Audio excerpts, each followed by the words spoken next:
The lights in the pediatric wing were too bright for nighttime. They hummed overhead in long white strips, washing the hallway in a flat, unforgiving glow that made every scuff on the linoleum and every fingerprint on the glass doors stand out. Daniel Reyes shifted his daughter higher on his hip and moved out of the stream of nurses. Mia was light, all thin limbs and sleepy warmth, her head resting in the notch of his shoulder. Her small hand curled in the collar of his jacket knuckles, pressed to his neck. "Is it still raining?" she mumbled against his shirt. "A little," he said. "Seattle never gets tired of itself." At the end of the corridor, past the waiting area, he could see a slice of the city through the hospital's glass wall, a smear of red and white lights blurred by water. It was late enough that the roads looked half empty, late enough that he was already counting how few hours of sleep he would get before his alarm went off again. They had finished in the pediatric cardiology clinic half an hour earlier. The doctor had smiled and told Mia she was doing great. The words were supposed to feel solid. They still felt fragile in his hands. He adjusted the backpack on his other shoulder, the one stuffed with coloring books, snacks, and a small, patched-up teddy bear Mia insisted on bringing everywhere. The paper bracelet around her wrist crinkled when she squeezed his neck. The hospital intercom clicked, let out a hiss of static, and then a voice filled the ceiling. Code red, O-negative blood needed immediately. Pediatric emergency. All available donors and compatible staff, please report to the blood center on level 2. The hallway did not exactly go silent, but something in it dropped. The rhythm changed. Footsteps sped up. A nurse who had been laughing with another at the station cut herself off mid-sentence and reached for the phone. Someone down the hall cursed under their breath. O-negative. The words hit in the center of Daniel's chest. His fingers tightened on Mia without meaning to, as if he could hold her closer than bone and skin allowed. She felt it and lifted her head, brown hair rubbing against his jaw. Her eyes were wide, still soft with sleep, but sharp enough to catch the tone of the room. "What is it?" she asked. "Emergency call," he said. His voice came out rougher than he planned. "They need a special kind of blood tonight." Mia blinked once, then twice. He watched the tiny line appear between her brows, the same line Elena used to have when she was thinking. "Like yours," she said. He did not remember telling her that, not in so many words. But kids listened when you thought they were playing. They listened when you muttered at forms, and clinic staff when a nurse said, "Well, at least O-negative is helpful everywhere." Daniel hesitated. The intercom repeated the message, the same calm voice, the same urgency underneath. "Yeah," he said quietly, "like mine." They were standing near the intersection of two corridors, one leading back toward the elevators, the other toward the main lobby. A gurney rolled past them, rattling a child under blankets, breathing through an oxygen mask. A woman not yet 20 followed with swollen eyes and a crumpled tissue, her steps catching on each tile. Mia watched them vanish around the corner. "Is somebody going to die?" she whispered. Her fingers tightened around his collar. Her chest rose against his ribs in fast, small breaths. He could feel her heart through the thin fabric, that quick, steady flutter that had never stopped sounding like a miracle. "Somebody is really sick," he said, "and the doctors are doing everything they can." "Then they need help," she said, as if it was an equation. "Right?" He did not answer. His gaze had drifted to the sign above the stairwell. White letters on blue plastic. Blood Center Level 2. An arrow pointed down the hall and out of sight. The intercom clicked off. For a second, all he heard was the buzz of the lights and the squeak of shoes and the distant ping of an elevator. Then another sound cut through it. High heels. Thin, sharp taps on linoleum, too quick to be casual. Mia felt the change in his body again and turned her head. He followed her eyes. A woman came into the corridor from the direction of the emergency department. Moving so fast, one of the residents had to flatten himself against the wall to keep from being run over. Her navy coat was half-buttoned, hair pulled back in a knot that had stopped pretending to be neat an hour ago. One sleeve of her white blouse was stained pink at the cuff, where she had wiped at her wrist and missed. She was talking to a nurse and not really breathing between words. "They told me she was crashing, that you lost her pressure. Someone said there was a match. Is that real, or were they just trying to keep me from losing my mind in the waiting room?" The nurse opened her mouth, then spotted the charge doctor further down and motioned the woman forward. "Ms. Lowell, come with me. Dr. Henley can update you. We are doing everything possible." Lowell? The name landed in Daniel's stomach like a stone dropped in water. He knew it before she turned her head, before the harsh fluorescent light hit the side of her face, before he saw the profile that had been on company newsletters, industry magazines, investor decks. Catherine Lowell, founder and chief executive of Lowell Dynamics, his employer. Her heels skidded once on the smooth floor, leaving a faint streak where the rubber met polish. She caught herself, barely broke stride. The nurse reached for her elbow and was shaken off without thought. They passed within a few steps of where Daniel stood. She did not see him at first. Her eyes were fixed on something only she could see. Some picture of a hospital bed or a monitor screen she was trying to outrun. Then Mia shifted, the backpack creaked, and Catherine's gaze snapped sideways.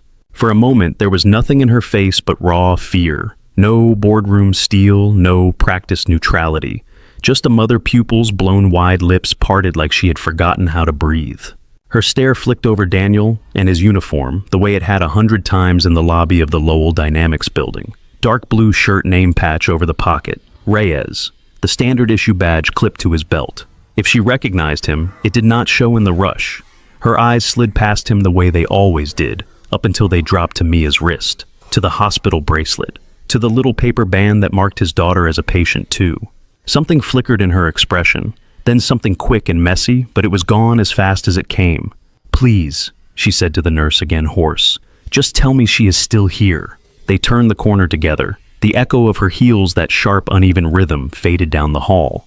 Mia leaned back to see where they had gone, then looked up at him. Her face was pale in the white light. "Daddy," she said, careful as if she was trying not to wake someone. "If that was me in there, and they needed the special blood, you would give it right." He swallowed. His mouth tasted like old coffee and antiseptic. "In a second," he said. "Then you should help," she said. No drama, no pressure, just a statement like saying the sky outside was dark or the floor under their feet was cold. A transport orderly pushed an empty bassinet past them with one hand, humming under his breath. Somewhere behind a closed door, a baby wailed, thin and furious. The smell of disinfectant swirled with something heavier, the metallic tang of blood that had not yet been mopped away. Daniel shifted Mia off his hip and set her gently on the nearest plastic chair. It was the color of faded mustard bolted to the wall. "Sit here for a second," he said. "Hold on to Bear so he does not get scared." Mia hugged the teddy bear from the backpack, eyes never leaving his face. "Where are you going?" she asked. He glanced down the corridor toward the sign for the blood center and the arrow that pointed the way. "To see if I can help," he said. As he turned toward the sign for the blood center, as the hospital hallway seemed to thin around him, and the long white lights above blurred into a single pale streak. The smell of antiseptic shifted in his mind into something else, something older. Burnt coffee, laundry soap, rain on cold concrete. The day had started in the dark. The alarm on his phone buzzed at 4:30, a narrow slice of sound in the small apartment. Daniel silenced it with one thumb before it could reach the second vibration. The room was still, the kind of still that carried every breath. He lay there for a moment, eyes open, watching the faint orange glow of the street lamp filter through the blinds. The ceiling above him was cracked in one corner. He had traced the line of that crack more mornings than he could count, following it from wall to light fixture, and back again the way other people read headlines. Mia exhaled in the twin bed across from his. The beds were close enough that he could have reached out and touched her foot if he wanted. She slept tangled in the blanket hair across her face, both hands wrapped around the stuffed bear that had survived more washes than the fabric was meant for. He swung his legs over the side of the mattress and sat up slowly. The springs creaked once under his weight. He waited. Mia did not stir. The floor was cold under his feet. He found his way to the tiny kitchen by memory. The light over the stove flickered when he turned it on. The coffee maker on the counter was the same one he and Elena had chosen in a department store aisle years back, when models had seemed like interesting differences rather than math problems about price and durability. He measured grounds with the scoop and set the machine to drip. The smell spread into the room, sharp and familiar. He took a chipped mug from the cabinet, the one Mia had painted at a birthday party, for a kid whose name he could no longer remember. The letters of his name were crooked and bright. On the narrow table by the window, a stack of envelopes waited in a lopsided pile. He placed a hand on them as he sat down, the edges rough under his palm. Hospital logos, collection agencies, notices that used words like urgent in friendly fonts and red ink. He slid one from the middle, opened it, scanned the numbers. The amount was not new. The due date was closer. He let out a breath between his teeth and laid the paper back on the stack. The coffee machine clicked. He poured, added a packet of sugar, because Elena had always said the first cup should be kind. Steam rose in a small, steady column. He wrapped both hands around the mug for the heat and looked at the fridge door. A drawing of a heart was held there by a magnet. Mia had drawn it with a red crayon, the shape slightly lopsided. Inside it, she had written her own name, and his one on each side letters pressed hard into the paper. Beside the drawing under a clear magnet was a folded copy of her cardiology appointment schedule, black print on white paper. Every month, a square highlighted. He traced one finger over the current date without touching it. The bedroom door creaked when he nudged it with his shoulder. Morning had seeped in a little more. He could make out Mia's face clearly now, relaxed in sleep, mouth open just enough that a soft whistle came with each breath. He sat on the edge of her bed and brushed her hair back, careful not to wake her until he had to. "Mia," he murmured, "Son's thinking about getting up. We should beat it." She frowned in her sleep and burrowed deeper into the pillow. "5 more minutes," she said, the words slurred together. He smiled despite the tightness in his chest. "If we give the son 5 more minutes, it will get cocky," he said. "Come on, Dr. Chen wants to listen to that superstar heart of yours today." Her eyes opened at the word heart. It always worked. Worry and pride had tangled those letters together in her mind. "Do I get a sticker?" she asked.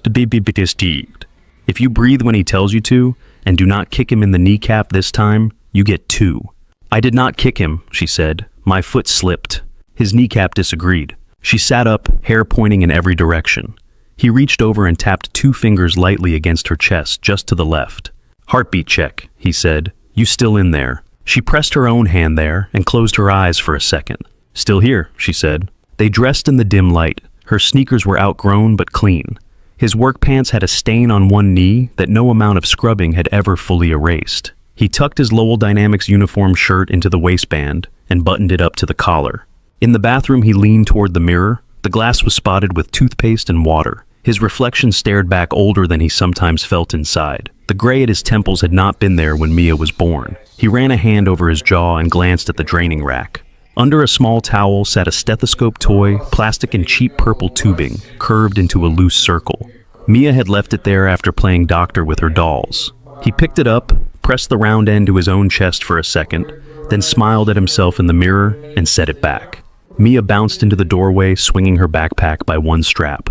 "Can I have cereal?" she asked. Cereal is a luxury reserved for those who brush their teeth without trying to eat the toothpaste. "I do not eat it."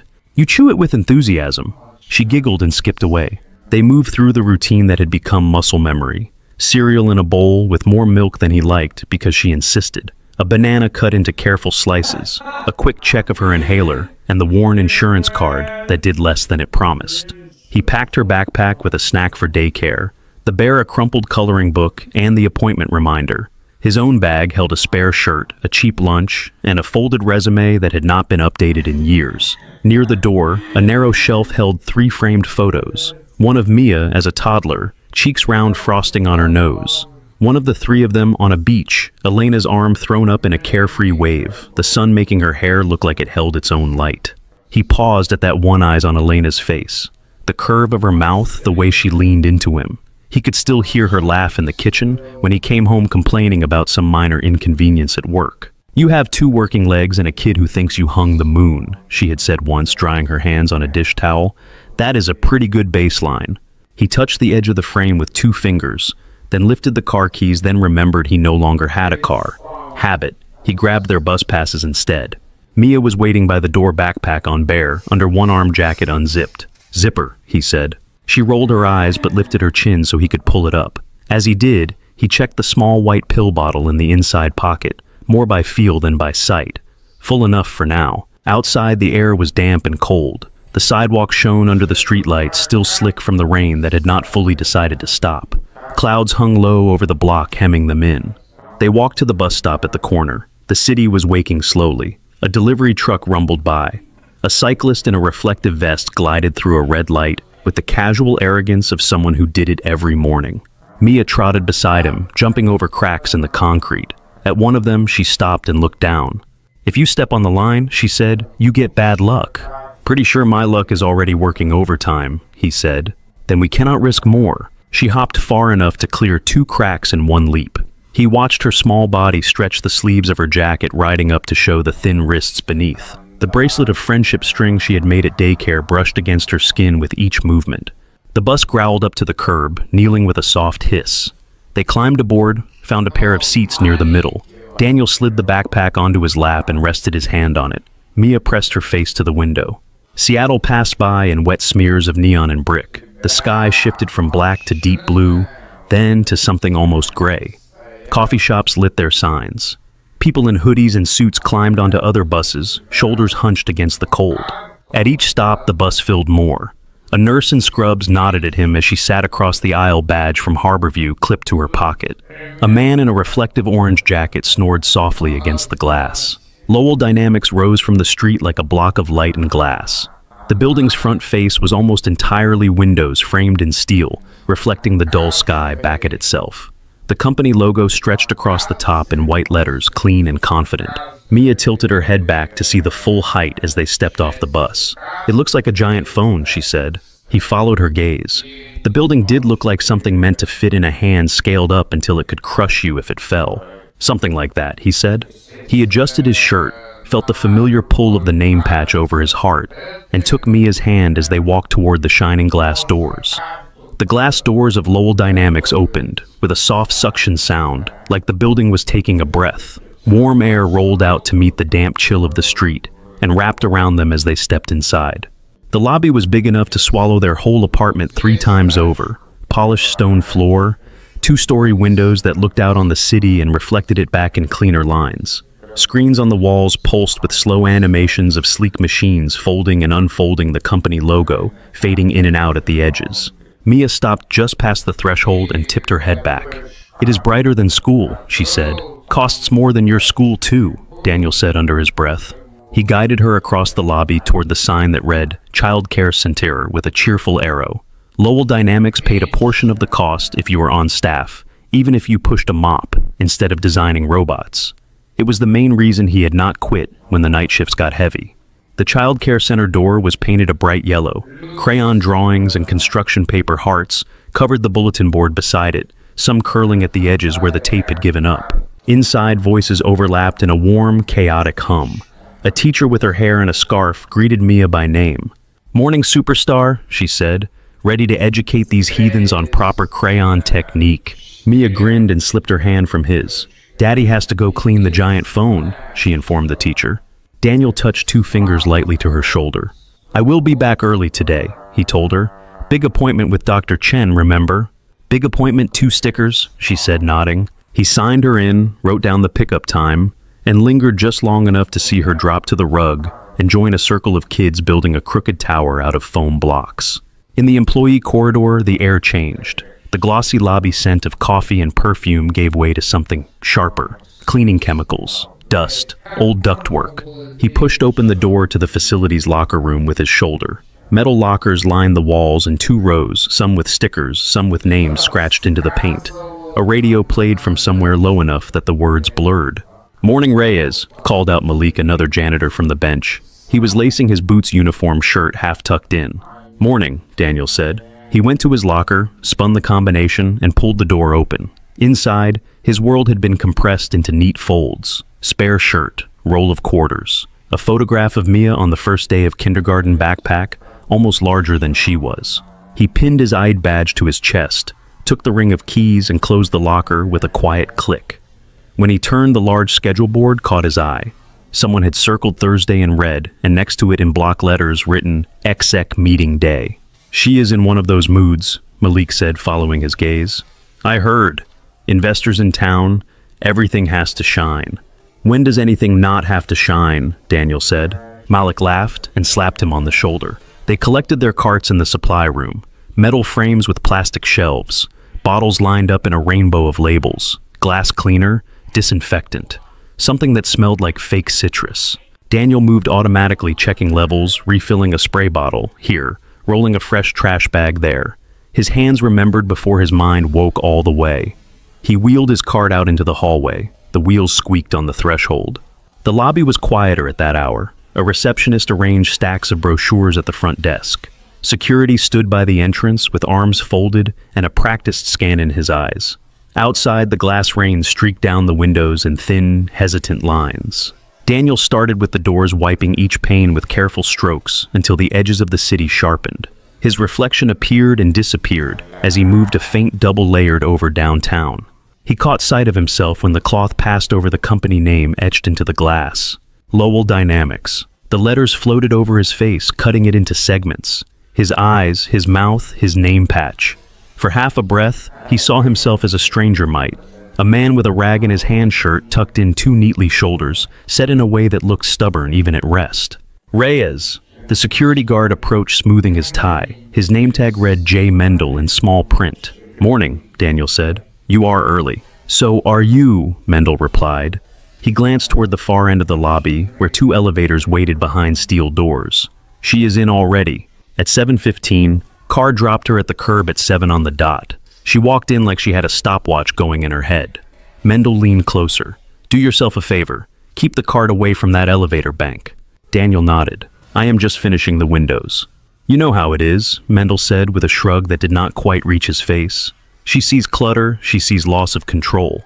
The guard walked back to his post. Daniel turned to the next window.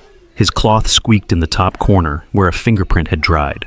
Halfway through the row, the young guy from IT, Evan, stopped near his cart with a cardboard tray of coffee cups. "Machine on 7 is jammed again," Evan said. "You think you could look at it later?" "You have a whole department of people who understand machines," Daniel said. "Yeah, but none of them care if I get my caffeine on time." Evan shifted the tray, careful not to spill. "You saved my life last time." Pretty sure that was hyperbole. "My heart did a thing when I could not get my soda, felt medical." Daniel shook his head, but a small smile tugged at the corner of his mouth. "I will check it when I make the rounds," he said. "You are a hero." Evan walked on, calling a greeting to the receptionist. She laughed too loud at something he said. The normal noises of morning at a tech company swelled and ebbed. Phone screens lit up, laptops opened, sneakers squeaked on the stone. Daniel finished the last pane and turned to the floor. He plugged in the buffer and guided it across the marble with steady hands. The machine hummed and tugged against his grip, like it wanted to run ahead. He moved with it in slow, even passes, laying a shine down row by row. He lost track of time inside the rhythm. Turn, step, hum. The edge of the lobby near the executive elevators gleamed when he reached it. He pulled the machine back, leaving a narrow strip undone while he repositioned his cart. He did not hear her steps at first over the motor. Only when he switched the buffer off did the lobby sound reassert itself in layers. Conversations, phones, the distant hiss of the espresso machine in the cafe.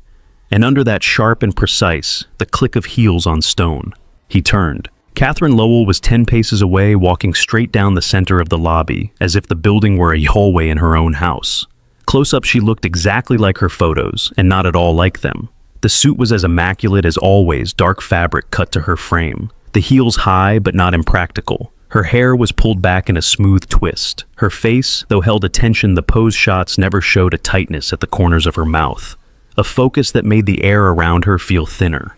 Two executives trailed her with tablets in hand. A third hurried to catch up, breath already short. She was looking at the elevator display as she walked at some number ticking down from 10. She did not see the cart until she was 3 steps away. "What is this?" She did not raise her voice, but the words snapped the space in front of her like a rope pulled tight. The nearby conversations thinned and then faded. Daniel followed her gaze to the cart. It stood near the executive elevators, angled slightly across the path. There was enough room to pass if you did not mind walking near the wall. It looked different from where she stood. Bigger somehow. Less like a tool, more like an obstacle. "I am sorry, ma'am," he said. "I will move it." He reached for the handle. Catherine took one more step and stopped within arm's reach. Her eyes flicked over the bottles on the cart, the open drawer with folded rags, the coiled cord of the buffer. Her jaw clenched once. "This is the main access for my team," she said. "For investors, for clients, and you are leaving equipment scattered in front of it." "It is just for a minute," he said. "I am almost done. I did not mean to block anything." She looked at him, then really looked, and something in her gaze sharpened. It moved from his face to his uniform, to the scuff on his boot, back up to the name on his badge.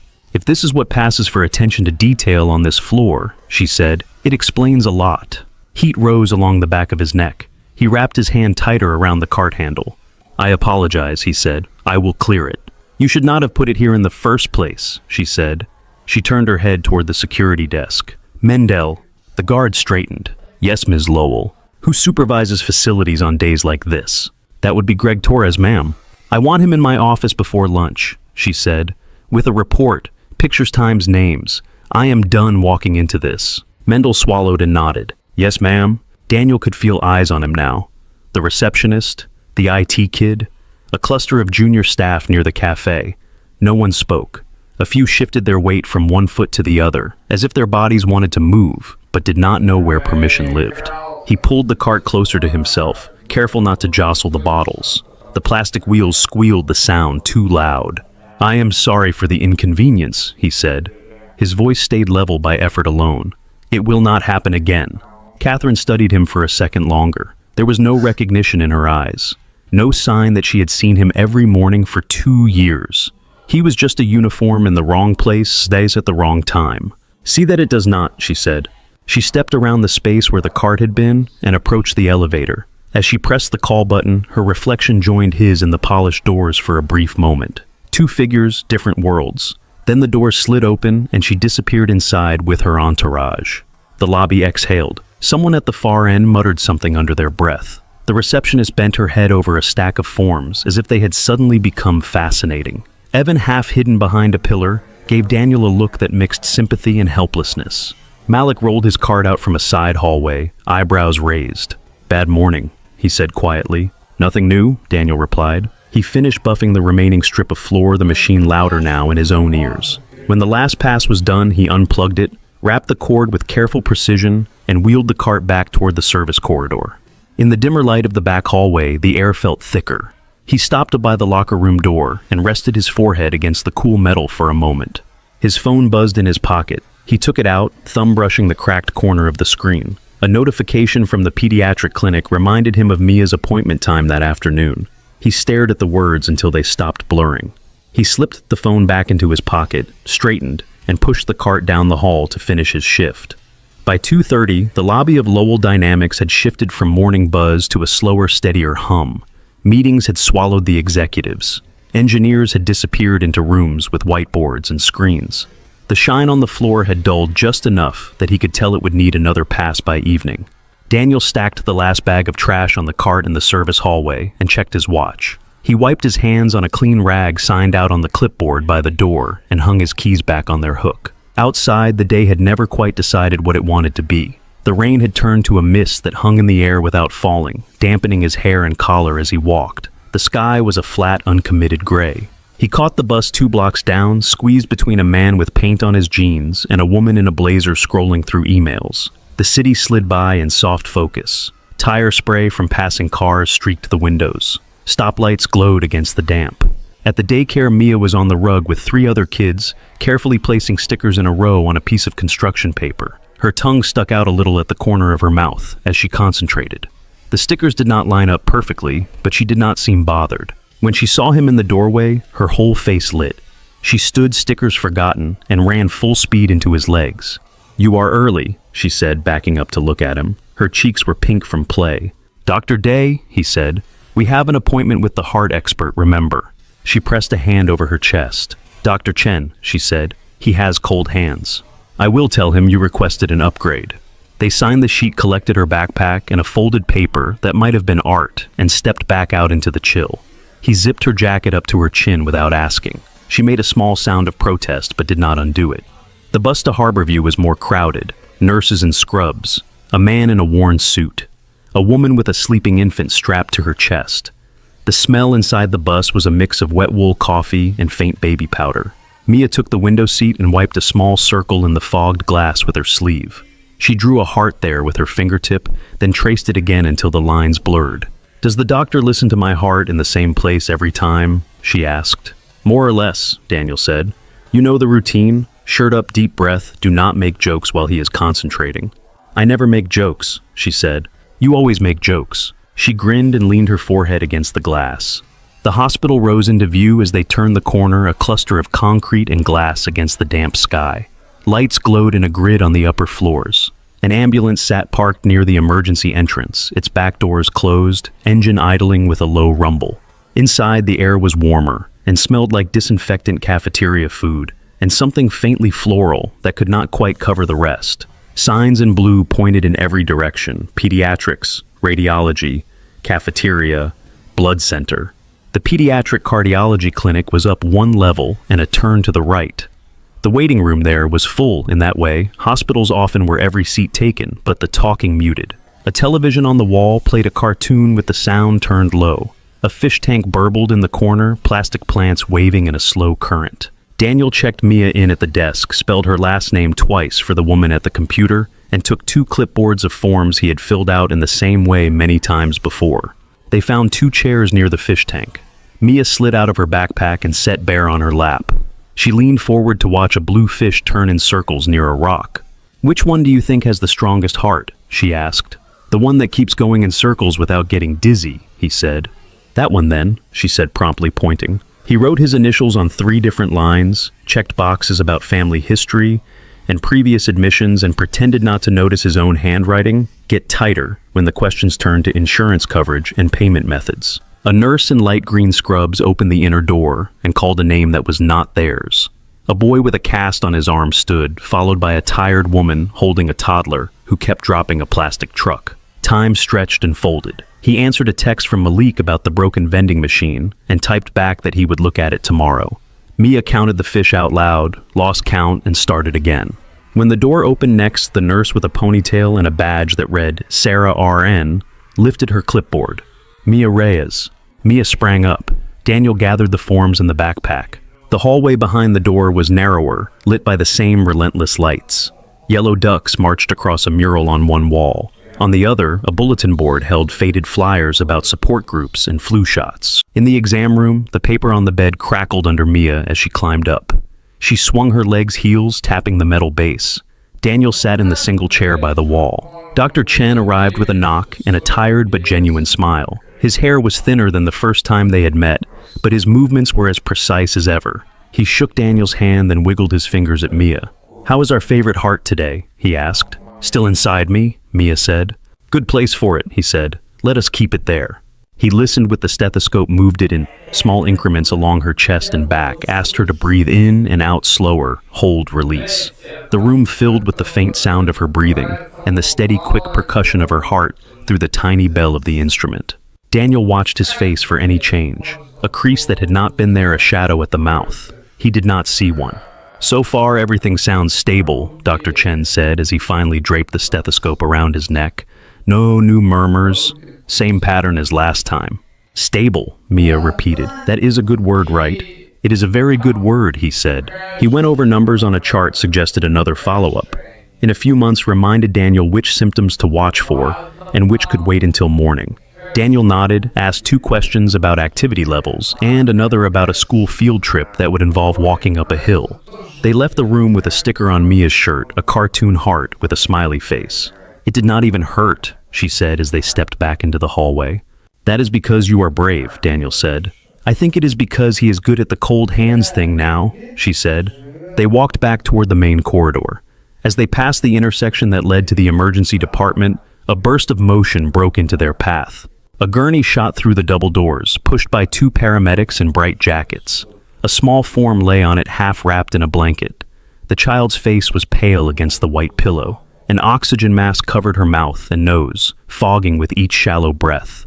Monitor leads snaked across her chest. The beeping from the portable monitor was fast and uneven. One paramedic called out numbers as they moved. Blood pressure dropping, pulse thready, 7-year-old female abdominal pain onset this morning, worsening en route.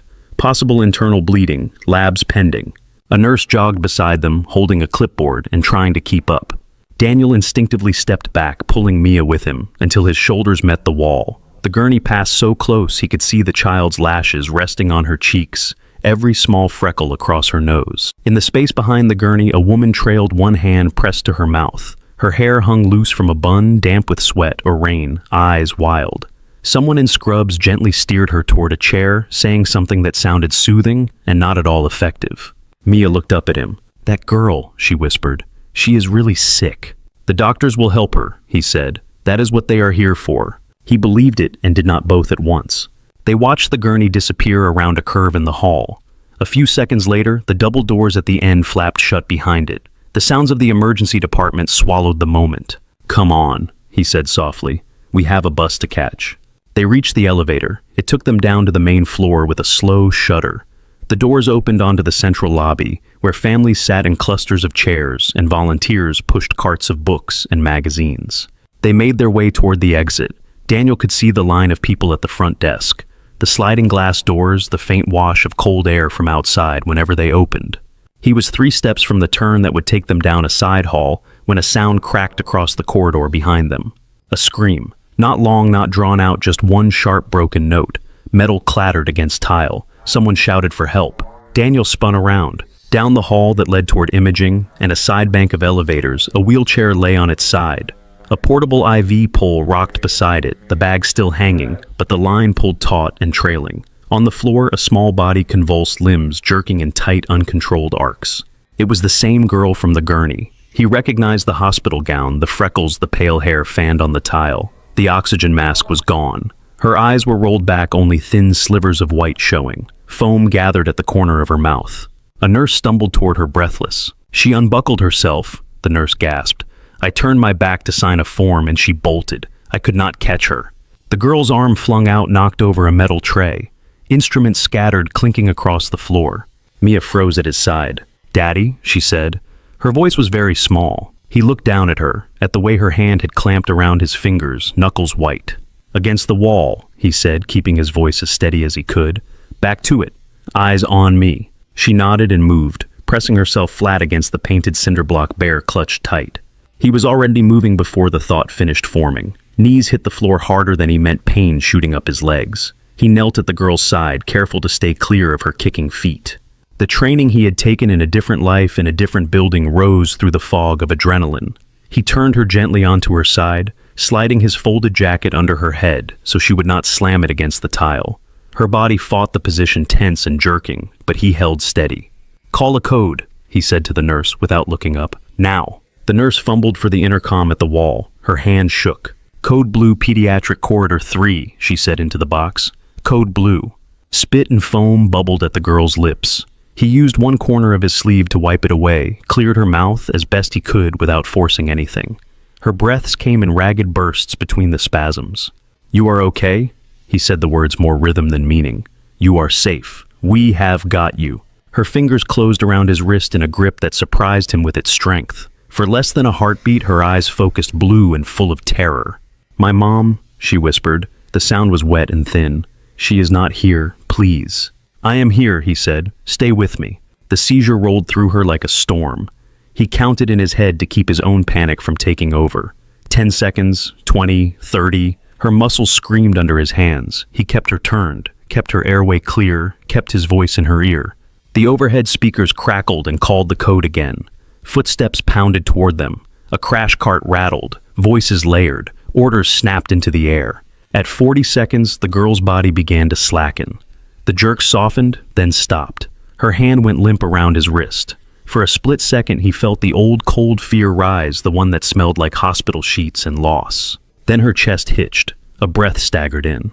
Her eyes opened unfocused, then slowly centered on his face. He let out a breath he had not realized he was holding. "There you are," he said. She swallowed, throat working. "Do not let me die," she whispered the words barely louder than the beep of the nearby monitor. "Please."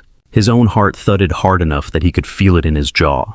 "I will not," he said. "I am right here." The crash team reached them, knees hitting the floor around the girl. Gloves snapped. A mask was pressed over her face. Someone attached a portable monitor and called out numbers. Daniel eased back, jacket still under her head, his legs numb from kneeling. The muscles in his hands trembled now that they were not needed. From the wall, Mia broke free and ran to him, slamming into his side with more force than her size should have allowed.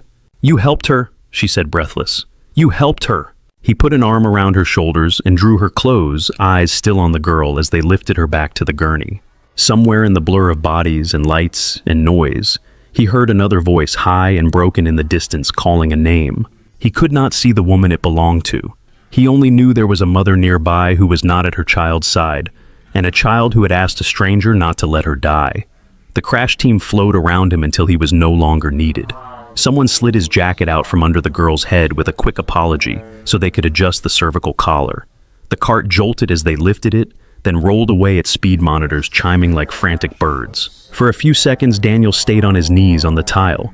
His muscles had not caught up to the idea that they could move again.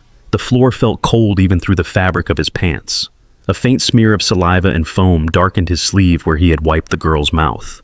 Mia pressed herself into his side, small fingers digging into his arm.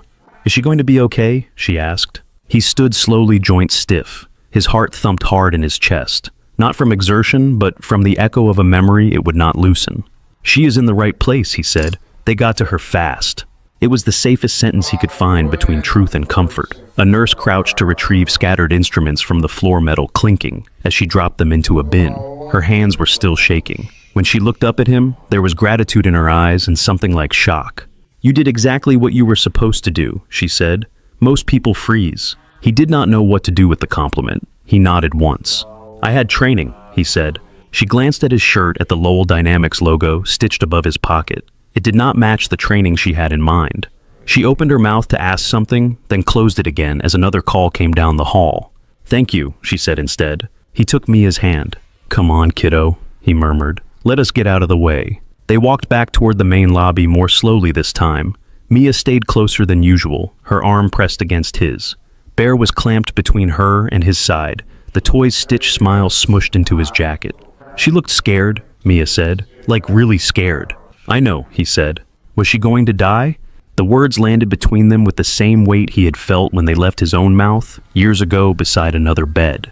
"She had a seizure," he said. "Her body was doing something it could not control. The doctors know how to help with that." Mia seemed to test the words against what she had seen. Her nose wrinkled. "When I cannot control my legs, you say I am just being silly," she said. "That is because when you stomp around the apartment, I can still see your eyes," he said. "You are there." She was not all the way there for a minute. Mia glanced up at him, then at the hallway they had left behind. "She said her mom was not there," Mia said. "Maybe her mom got lost." "Sometimes the hospital is very big," he said. "Sometimes they keep parents in a different room for a while." He did not say what else it could mean. He remembered signing papers in a family conference room, while Elena slept 3 floors away, tubes in her arms, machine lights blinking. He remembered the feeling of being in 2 places at once, and nowhere at all. They reached the elevator and rode it down in silence. The doors opened to the softer chaos of the main floor. Volunteers pushed carts of picture books. A toddler cried in the registration line.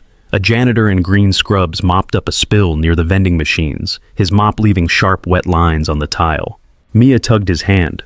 "I am hungry," she said. "Not a lot, just a bit." He checked the time. Past 4. Too early for dinner, too late to pretend a snack would not happen. "We can grab something small before the bus," he said. "Fruit, maybe." She wrinkled her nose. "Fruit is not small," she said. "Fruit is responsible." He almost laughed. "We will negotiate," he said.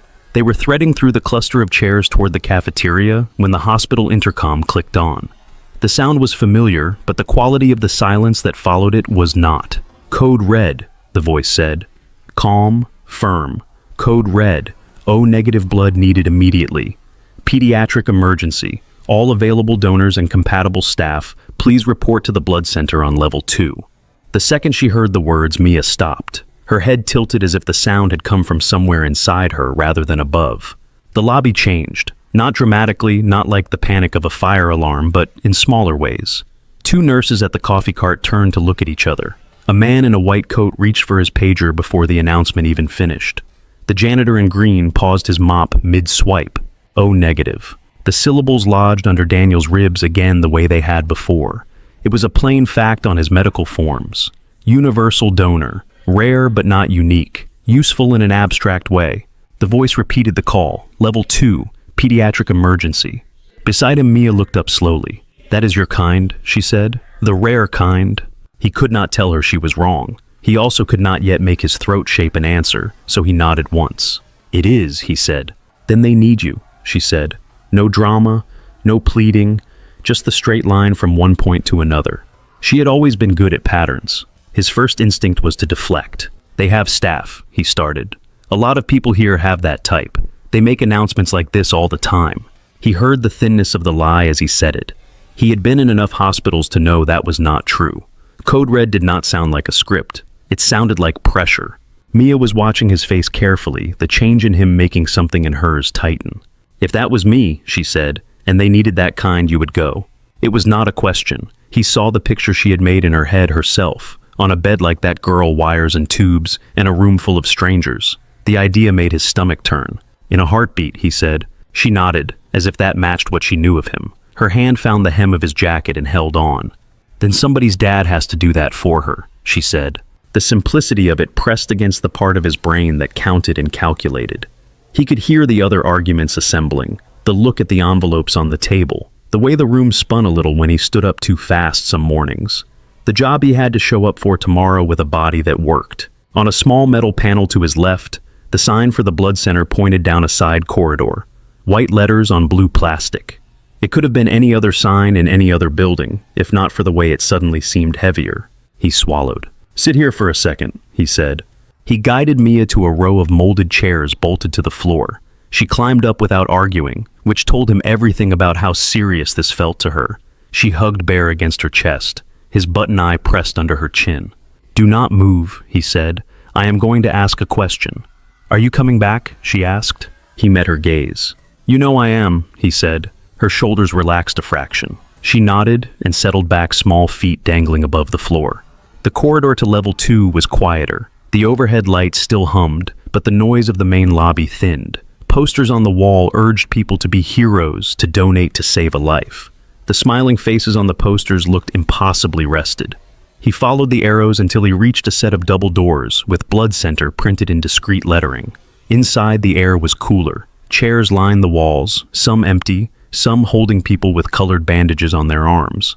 A soda machine buzzed in the corner, full of bright cans.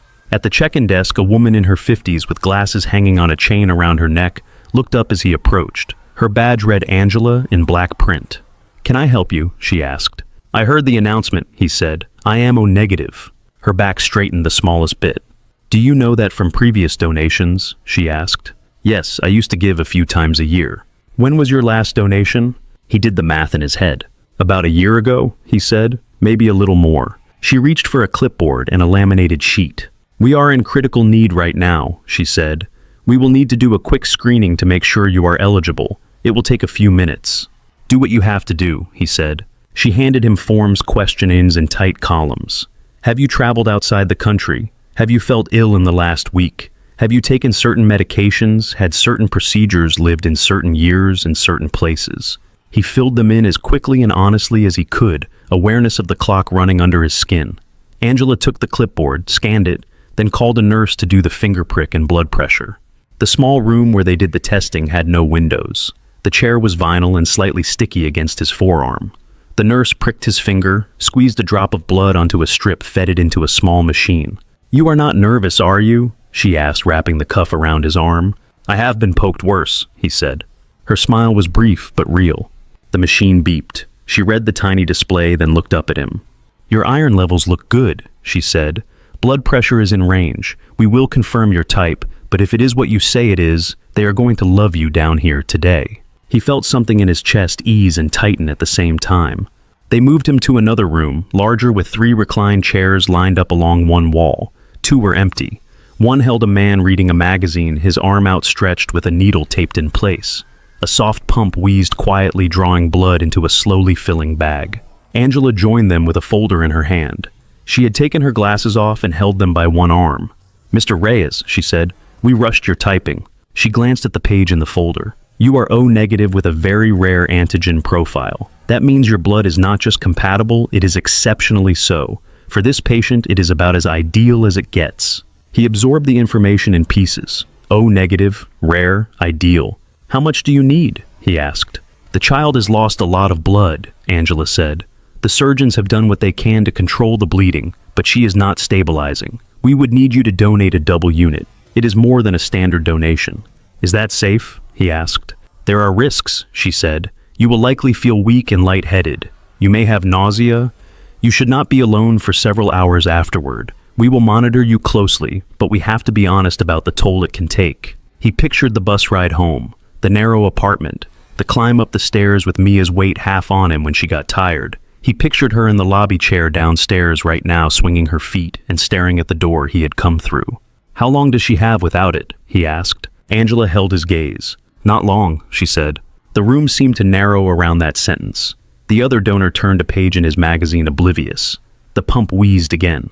Daniel looked at his own arm. The veins stood out faintly under his skin from the earlier pressure cuff. Strong enough, reliable enough. It was just fluid, he told himself, just a part of him that he could spare. "Okay," he said, "let us do it." Angela let out a breath she might not have realized she had been holding. "Thank you," she said. "Lie back for me. We will get you set up." The nurse found a vein in the crook of his elbow with quick, efficient fingers. The antiseptic swab was cold. The needle slid in with a pinch that made his jaw clench for a second, then settled. Tubing snaked from his arm to the empty bag waiting on a small electronic scale. He watched the first dark ribbon of red move through the clear plastic, hesitant at first, then more steady. The pump ticked softly, counting drops he could not see. The chair reclined under him with a small mechanical whir. He let his head rest against the padded back and shifted his shoulders to get comfortable. "Try to relax," the nurse said. "Squeeze the ball every few seconds." She placed a foam ball in his hand. He closed his fingers around it and released, squeezed and released, giving the machine what it asked for. "Is there someone with you today?" Angela asked. "You mentioned a daughter." "She is upstairs in the main lobby," he said. "I left her in a chair while I came to check. I did not tell her how long this might take." "We can have someone bring her down when we are a little further along," Angela said. "She should be with you when you are done." He nodded. The room felt both huge and too small, as if the walls were far away but the ceiling had lowered. Warmth spread from his elbow outward in waves. He fixed his eyes on the slow filling of the bag. Drop by drop, his blood pooled there, a deep red that looked almost black. Somewhere else in the building, in another bright room, under the same humming lights, a little girl lay waiting for something that could not come from a machine or a shelf. It had to come from a body that had already carried its own share of weight. He closed his eyes for a moment and pictured Mia safe in her chair with Bear and the way she had looked up at him when she said, "Then they need you." When he opened them again, the bag was a third full. Time thinned in the blood center. The pump clicked and hummed beside Daniel's chair. The sound was soft, almost polite, but it kept finding its way through every other noise. Each time it cycled, the bag on the little scale swayed in the level of red rose another fraction of an inch. Warmth crawled up his arm across his chest and settled in his face. His fingers tingled. He flexed them around the foam ball, squeezed, relaxed, squeezed again, letting the rhythm distract him. "How are you feeling?" the nurse asked. "Like I forgot to eat lunch," he said. "I will live." "That is the idea," she said, checking the line for kinks. She adjusted the angle of the chair a little higher, then moved away to check on the other donor. The man with the magazine had switched to scrolling through his phone, his bag almost full and ready to be capped. Daniel let his head roll to the side. The ceiling tiles above him were like the ones in every other hospital he had ever been, in a field of cheap white squares. A faint water stain bloomed in one corner. In the edge of his vision, he could see the doorway and the hall beyond it, people passing in both directions, some brisk, some slow. He thought of Mia upstairs in the lobby. He pictured her swinging her feet, counting tiles, making up stories in her head about people walking by. She could stretch 10 minutes into an hour that way. He hoped this would only be an hour. The pump clicked again. The bag was nearly halfway full now. Outside the blood center, the hospital corridors pulsed with their own urgency. On the pediatric floor, alarms had quieted to a more controlled chaos. In the operating room, where Sophie lay, the surgeons had their hands deep in work, voices low and precise, as they spoke over the steady beep of the monitor. Her blood pressure kept dipping, edging into numbers the anesthesiologist did not like. "She is dry," someone said. "We need volume." "We are hanging the last unit now," another voice answered. "After this, we are out." In the small family consultation room, off the pediatric ICU, a doctor with gray at his temples sat across from a woman in a navy coat. She had not taken it off. Her back was straight, fingers locked around a paper cup she had not yet raised to her lips. "Catherine," the doctor said, "we are doing everything we can." Her eyes were two wide whites showing. She looked at his mouth and nodded his words. "You said that 20 minutes ago," she said. "Her pressure keeps dropping. If we can get her blood volume back up, she has a very good chance," he said patiently. "We are working with the blood bank now." "Who do I talk to?" she said. "Who is in charge down there? Tell me their name. I will make them find more." He hesitated. It was a look she recognized from boardrooms when someone knew they had nothing new to offer. "We have called every hospital in the county," he said. "We have asked the regional center for an emergency shipment. It will not arrive in time." For a heartbeat, she did not understand the last sentence. It hung in the air, words without meaning. Then the shape of it settled into place. "In time," she repeated. The paper cup crumpled slightly in her grip. "What does that mean in minutes?" "Without more blood, she may not tolerate much more of the surgery. Her heart is already working very hard." Her heart. that small, fierce thing that had thudded against her chest the first time she held Sophie skin to skin, that she had watched on a screen at 12 weeks, a flicker of light in a grainy image. Now, an abstract organ on a chart in front of a man who would tuck that same chart in a folder at the end of the day. Catherine stood so quickly the chair scraped. "I am going downstairs," she said. "If there is anything left to find, I will find it myself." The doctor began to say something about protocols, then stopped. There was nothing to stop her from walking to the elevator. No rule that would close the doors on her badge. The corridor outside the consultation room was too bright. Her eyes stung. She blinked the moisture back and moved heels, striking the floor in a faster rhythm than usual. Nurses and residents stepped aside when they saw her face. She bypassed the main elevators and cut through a side hall she did not know well. Signs blurred at the edges of her vision: respiratory therapy, storage. She followed the arrows that pointed to laboratory services and then blood center in smaller print beneath. Her hand hit the elevator call button harder than necessary. The door slid open.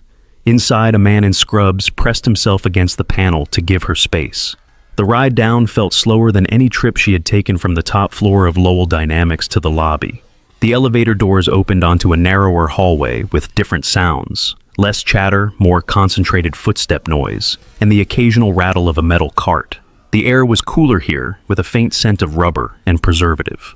The sign for the blood center hung above a pair of double doors. She pushed through them without pause. Inside the room was busier than the last time she had been in a similar place years ago, to donate for a corporate drive back when giving blood had been a photo opportunity. Techs moved between stations.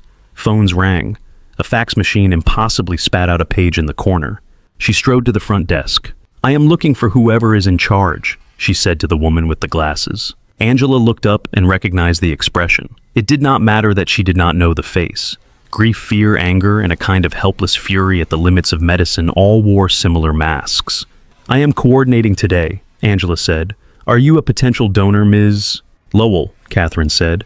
"My daughter is upstairs, 7 years old. Abigail Sophie Lowell. She is in surgery. They said she needs O negative. They said you are out." Angela's eyes softened and sharpened at once. "We were out," she said. "We may have a donor." "May?" Catherine repeated. The word tasted like sand. "You either do or you do not." Angela nodded, patient. "We have a donor on the chair right now," she said. "We already confirmed his type. He is a very good match. We are collecting a double unit from him. When it is processed, it will go straight to your daughter." The floor seemed to shift under Catherine's feet, as if she had stepped onto one of the moving platforms in the robotics lab. She grabbed the edge of the desk for balance. "Where is he?" she asked. Angela gestured toward the inner room with the recliners. "In there," she said. "You can see him from the hall window. We try not to crowd the donors." Catherine started walking before Angela had finished the sentence. The hallway outside the donation room had a large observation window. It was meant for classes, for groups on tours, for the occasional nervous friend who stayed just outside the line of needles. The glass was flawless, reflecting the fluorescent lights in a pale sheet. Catherine stepped up to it and looked in. 3 chairs, 2 occupied. One by the man with the magazine, now finished, his bag sealed, and labeled a bandage on his arm as he prepared to stand. In the middle chair, slightly reclined, sat the other donor. His left arm was extended on the armrest, elbow exposed. Tape held the needle in place. Tubing ran from his skin to the half-filled bag beside him, which swung slightly if he shifted his weight. His head was turned, eyes half closed. The uniform shirt he wore was familiar, the particular shade of blue she had walked past 100 times.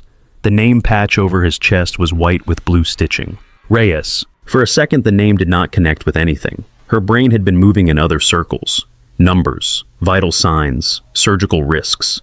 The company's stock price bizarrely flickering at the edge of it all, like a ticker she could not switch off. Then the image of the lobby that morning rose unbidden. The cleaning cart near the elevator. The man standing beside it, hand on the handle, apologizing that it was just for a minute. She saw again the way he had pulled the cart back, the way his shoulders had squared, the look in his eyes that she had not wanted to read. The different parts of the day clicked together, a cruel, neat puzzle. It was the same man. The janitor whose presence had irritated her in front of the investors in her head. The man whose name she had not bothered to learn, although it was stitched right there on his chest. He was watching the bag as his blood filled it. His jaw moved slightly, as if he were chewing over something unsaid. The room swayed. For a moment she thought it was her that she was about to faint, that someone would have to take her blood pressure. Then she realized it was the reflection in the glass. Her own face had gone pale, mouth, parted eyes wide in a way she would never allow in a conference room. Angela had come to stand near her, arms folded loosely, giving her space but staying close enough in case she needed a chair. He answered the call almost as soon as it went out, Angela said quietly. Said he was O negative, asked to be tested. His profile came back as one of the rare ones. It is a real gift. Catherine did not take her eyes off Daniel. Is he staff? She asked. The question sounded thin, but she needed the answer spoken aloud. Yes, Angela said. He mentioned he works for Lowell Dynamics. Facilities, I think. He said he had to get back for his daughter later, but he agreed to the extended donation anyway. Facilities. The word was a polite label for the invisible people who kept buildings running. The ones who made sure windows stayed clean, floors stayed polished, trash disappeared. The ones who were not invited to investor meetings. The ones whose carts she should not have to walk around first thing in the morning. Daniel shifted in the chair. His eyes opened a little wider, then drifted toward the doorway as if he had heard something. Catherine stepped back from the glass, on instinct pressing herself against the opposite wall, her heart pounding in her throat. She did not want him to look up and see her there. She did not know what she would say if he did. From his angle, Daniel could see only shapes in the glass. The reflection of lights, the outline of the nurse moving past the faint suggestion of someone outside. His attention slid away. The bag at his elbow was heavier now, sagging on the hook. The nurse checked the scale, tapped a button, then glanced at his face. How is the head? She asked. A little floaty, he said. We are more than halfway, she said. You are doing very well. Tell that to my arm, he said. She smiled and adjusted the rate slightly. In the observation hallway, Catherine pressed the heel of her hand to her sternum, as if she could push down the panic that had lodged there. This man who cleaned her lobby and quietly got out of her way was letting them take more blood than a regular donation allowed, letting his pressure dip, his head spin, his muscles weaken, so that her daughter had more than a graph line of a chance. He did not know her well enough to like her. The last direct word she had spoken to him had been a rebuke. He had stood there in front of people who took their cues from her and apologized for his existence in the wrong place. Her mind reeled back through meetings, flights, hours spent rehearsing pitches. All the time she had measured people by their usefulness in slides and spreadsheets. Here was usefulness in a different form entirely. A man whose worth could not be quantified in key performance indicators, currently pouring part of himself into a bag so her child could live. Through the glass she watched his hand continue to squeeze the foam ball. Steady, relentless. Angela touched her elbow lightly. If you would like, Angela said, I can have someone call upstairs and let the surgical team know we have product on the way. It might help them make decisions. Do it, Catherine said. Her voice came out hoarse. She cleared her throat. Please. Angela nodded and stepped away. Catherine stayed where she was, back against the cool wall, watching the man in the chair give away something vital, without making any demands at all. Her heels, which had always sounded like authority on polished stone, felt suddenly out of place on this floor. The room tilted a little when Daniel turned his head. Not enough to make him sick, just enough to remind him that there was less of him in the chair than when he had sat down. The bag at his elbow was close to full now. The blood inside it was thick and dark, swaying slightly on the hook with each small movement. The scale under it blinked green. Almost there, the nurse said. Last stretch. He let his eyes close for a count of 5, then opened them again. The trick kept the dizziness from growing teeth. His fingers tightened and loosened around the foam ball, the motion slower than before. Through the doorway, footsteps approached. He heard Angela's voice, then another higher and lighter. Daddy. He shifted, careful not to tug the needle. Mia stood just inside the room, flanked by a volunteer in a red vest. Her backpack hung crooked off one shoulder. Bear dangled by one arm from her hand. There she is, he said. His voice sounded different to his own ears, scraped thin. Mia hurried to his side. The volunteer hovered in the doorway until the nurse gave a small nod. Your dad is doing something very important, the volunteer said to Mia. We thought he might want some company. Thank you, Daniel said. Mia climbed onto the small padded stool next to the chair. Her eyes darted to the tubing in his arm, then to the bag. She frowned. That is a lot, she said. Apparently I have been hoarding, he said. It looks like juice, she said. Remind me never to serve you that at snack time. She set Bear on her lap and wrapped her hands around the stuffed body. For a moment, she just watched the slow drip, her mouth pressed into a line. Does it hurt? She asked. Vorsicht. Not really, he said. Feels like when your arm falls asleep, only on purpose. Why are you pale? She asked. His lips curved. Because someone forgot to bring me a sandwich, he said. Her brows knit. I did not know I needed to, she said. I am kidding, he said. Kind of. The nurse checked the scale again and adjusted a clamp. We are at target, she said. We are going to slow it down and then stop. He felt the change in the pull on his arm the way the flow eased. The bag swung more gently. The pump gave a different tone, a confirmation beep. Okay, Mr. Reyes, the nurse said. I am going to take the needle out now. Keep your arm still for me. He watched her hands more out of habit than nerves. She peeled the tape, withdrew the needle in a smooth motion, and pressed a wad of gauze to the puncture. Hold this tight, she said. Straight arm, no bending yet. He did as instructed. His fingers were clumsy. Mia reached up with one small hand and helped him press the gauze in place.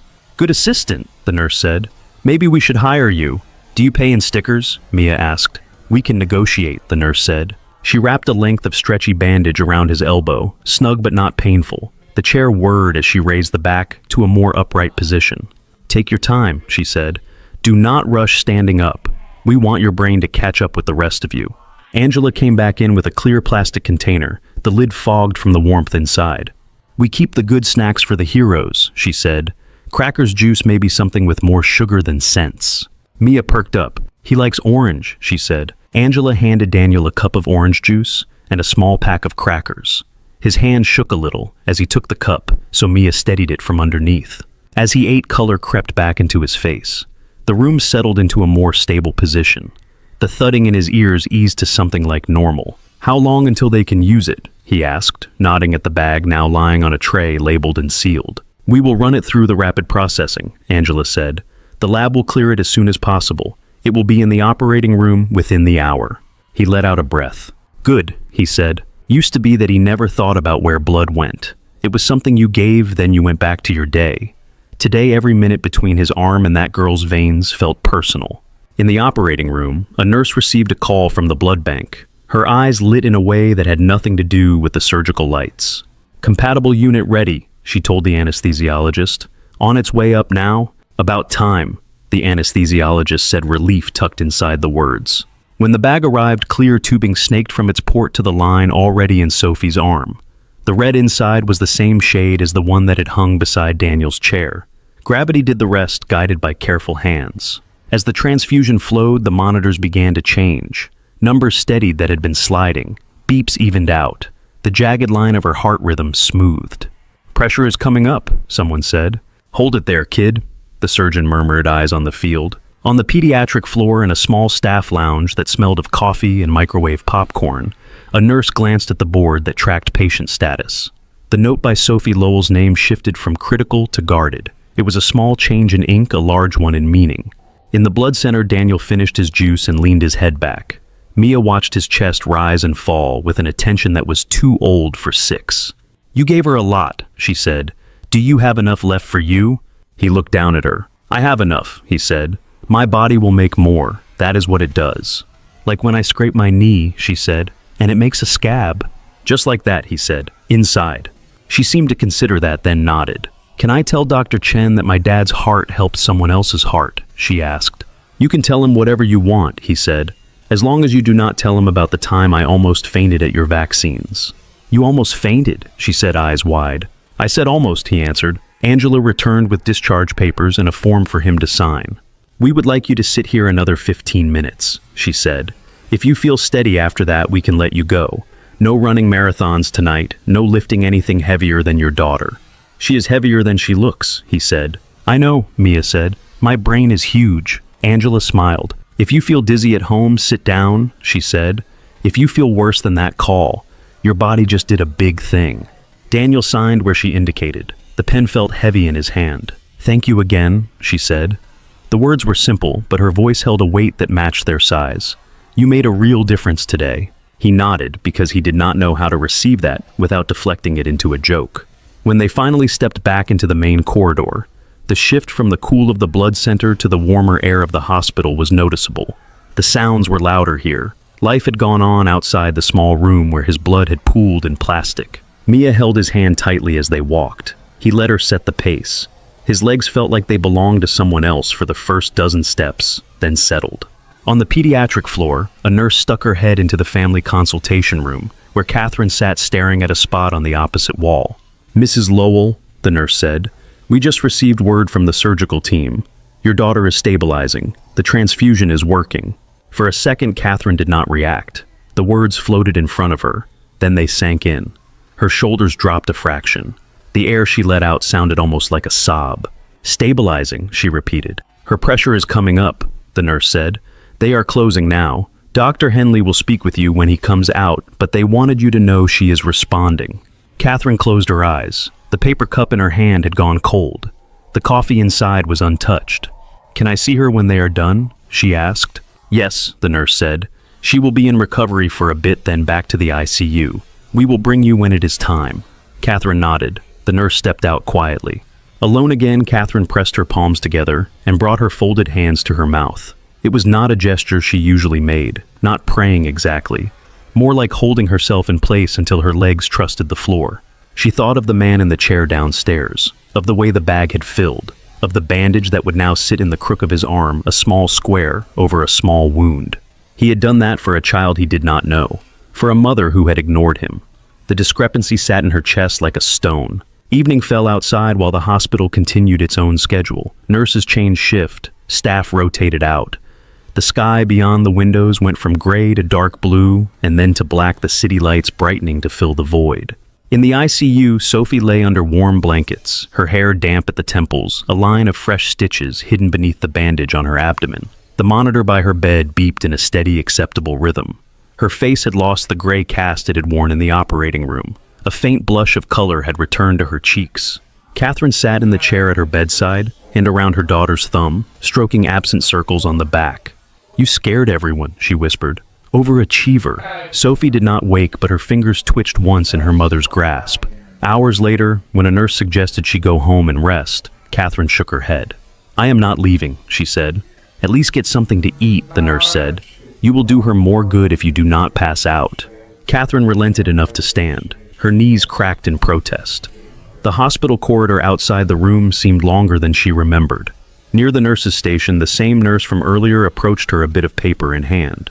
"Ms. Lowell," she said, "there is something you should know." Catherine braced herself. For a moment, she thought the new information would be medical. "The donor," the nurse said. "Mr. Reyes." One of the other nurses recognized him from our volunteer clinic nights. He used to come in for free screenings when his wife was sick. Catherine focused on the nurse's face. "Wife," she repeated. "She had cancer," the nurse said. "They came here sometimes when insurance would not cover a test, or he could not get in anywhere else. After she passed, he started coming in alone. He always brings his daughter for her heart appointments. He works 2 jobs, no full coverage, but he never misses one of her visits." The picture sharpened, not just a uniform, a history. "What did he do before facilities work?" Catherine asked. "He was an engineer," the nurse said. "Robotics, I think.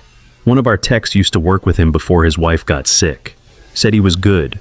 He gave it up when she needed round-the-clock care." The hall seemed smaller all at once.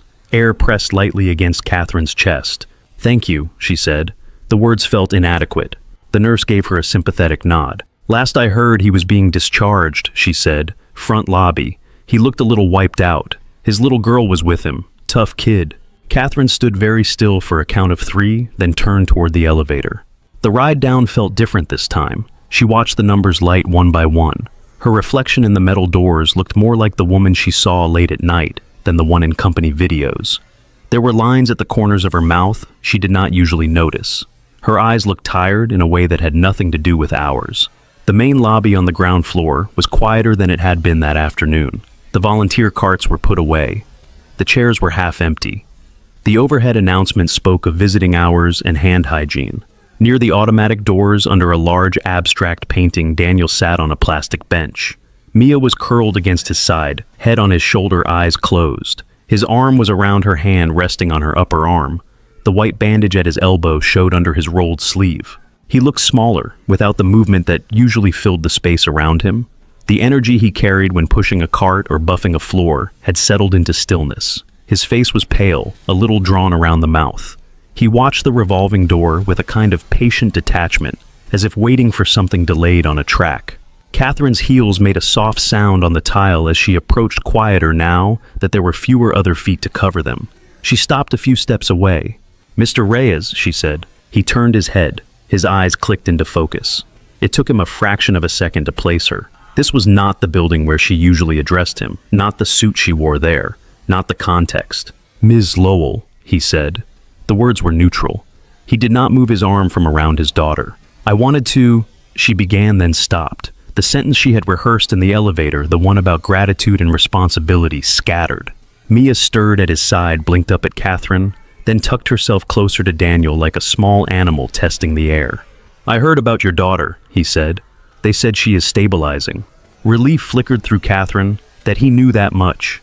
It spared her from having to voice it and watch it land. "She is," Catherine said. Her throat tightened around the second part. "Because of you." He looked down at the bandage on his arm, then back up. "I was a match," he said. "It is just blood." "Not just anything," she said. The words came out sharper than she intended. She softened her tone. "I treated you poorly this morning. That is an accurate way to put it. I did not see you, not really. Then when my daughter needed help, you did not hesitate." He let the silence sit between them for a moment. The hospital sounds filled it. A phone rang at the front desk. The automatic doors sighed open and shut. "I did not do it for you," he said. She nodded once. "I know," she said. "That is part of why it matters." Mia looked between them, eyes wide. Her gaze lingered on Catherine's face as if trying to reconcile this woman with some version she had heard about from her father or seen in a lobby doorway. "I am sorry," Catherine said. The words were plain. "For this morning, for before this morning, for every time you were in a room I walked through and I did not bother to see a person standing there." Daniel studied her. His expression was not easy to read. There was tiredness there and something like watchfulness. Not hostile, but cautious. "You do not owe me an apology," he said. She shook her head. "I do," she said, "whether you need it or not." They stayed like that for a breath, then two. From outside, a taxi pulled up to the front entrance and idled, its roof light glowing. "Are you heading home soon?" she asked. "You look like you should not be navigating buses tonight." "I called a cab," he said. "It will be fine." "Mia does not have a proper car seat in a cab," Catherine said. The practical detail arrived before she could stop it. "There are company cars with restraints. Let me arrange one. It is a small thing compared to what you have done." He glanced down at his daughter, at the way she was fighting sleep, even as her eyelids drooped. The thought of jostling her through bus transfers with his legs still unsteady flashed through his mind. "A ride would be appreciated," he said. "Thank you." Something in her shoulders loosened. "I will make a call," she said. She stepped aside to phone her assistant voice, turning brisk as she requested a car be sent to the hospital, with a child seat and given priority. Then she returned to stand a respectful distance away, hands folded in front of her. They waited like that in an uneasy but not entirely uncomfortable quiet until a dark sedan pulled up outside. The driver came in, confirmed Daniel's name and address, and led them to the entrance. Catherine walked with them to the curb. The night air was cooler here. The city sounds were closer. She watched as Daniel settled Mia into the car seat the driver had buckled in. Mia roused enough to protest, then gave in when the belt clicked. Daniel eased himself into the back seat beside her. "Mr. Reyes," Catherine said just before he closed the door. He looked up. "I hope your daughter sleeps well tonight," he said. "I hope yours does too," she answered. He nodded once, then pulled the door shut. The car eased away from the curb headlights, washing across the hospital facade before turning toward the street. Catherine stood on the sidewalk until the taillights disappeared around the corner. The automatic doors behind her opened and closed, gusts of warm air at her back. Her heels were on concrete now, not polished marble. The sound they made as she turned to go back inside felt less certain than usual. The hospital cafeteria was closing when Catherine finally remembered she had not eaten all day. She stared at the warming trays, at the congealed edges of lasagna and the last few fries under a heat lamp, and picked up a cup of yogurt instead. The cashier gave her a look that was equal parts pity and habit. She carried the yogurt back to the ICU, opened it, and then forgot it on the small table by Sophie's bed. Night thickened outside the windows. The city lights sharpened. Inside, the monitors by Sophie's head glowed green and amber, a quiet constellation around her. Sophie's chest rose and fell under the blanket. There were tubes and wires and a cuff around her arm, but color had returned to her skin. Her lips were no longer gray at the edges. The transfusion had done what it was supposed to do. Catherine sat in the chair and watched her daughter sleep. Her own eyes burned, but each time they closed for more than a heartbeat, she jerked awake, afraid she might miss a change in the rhythm of the monitor. Around midnight, her phone buzzed. It had been vibrating on and off since afternoon, a trapped insect on the small shelf by the window. She picked it up without checking the screen. Yes. Her assistant's voice came through hushed, but tight. Ms. Lowell, I am sorry to bother you. The board chair has called an emergency meeting for 9 in the morning. He asked that you be there in person. Catherine pinched the bridge of her nose. Harold knows where I am, she said. He has my messages. He does, the assistant said. He mentioned the missed investor presentation. He said the timing is unfortunate, but the meeting is mandatory. Unfortunate. The word hung in the air. Tell him I will be there, she said. She hung up before her assistant could say anything else. The rest of the night blurred. A nurse came in at intervals, checked vitals, adjusted a drip. A respiratory therapist listened to Sophie's lungs and nodded. At some point in the dark, Catherine's chin dropped to her chest. She woke with a small start and an ache in her neck. By 7 in the morning, a pale wash of light crept through the high windows of the ICU. A fresh coffee appeared in her hand, pressed there by a nurse with kind eyes. You should go, the nurse said. We will call if anything changes, I promise. Catherine looked at her daughter for a long moment. Then she leaned down, pressed her mouth to Sophie's forehead, and breathed in the warm, faintly antiseptic scent of her skin. I have to go scare some old men in suits, she whispered. You keep resting. Sophie slept on, oblivious. Catherine straightened, smoothed her wrinkled blouse as best she could, and pulled on her navy coat. The fabric had creases from where she had sat hunched in the chair for hours. She did not have a spare. In the restroom near the ICU, she splashed water on her face and patted it dry with paper towels. The mirror showed a woman who had not slept with shadows under her eyes and mascara smudged at the corners. She reined in her hair with an elastic from her pocket and called it good enough. The driver she had called the night before was waiting at the main entrance, the company sedan idling at the curb. He opened the rear door. She slid in the leather cold against the back of her legs. The city on the way to Lowell Dynamics looked different at 8:30 in the morning after a night in the ICU.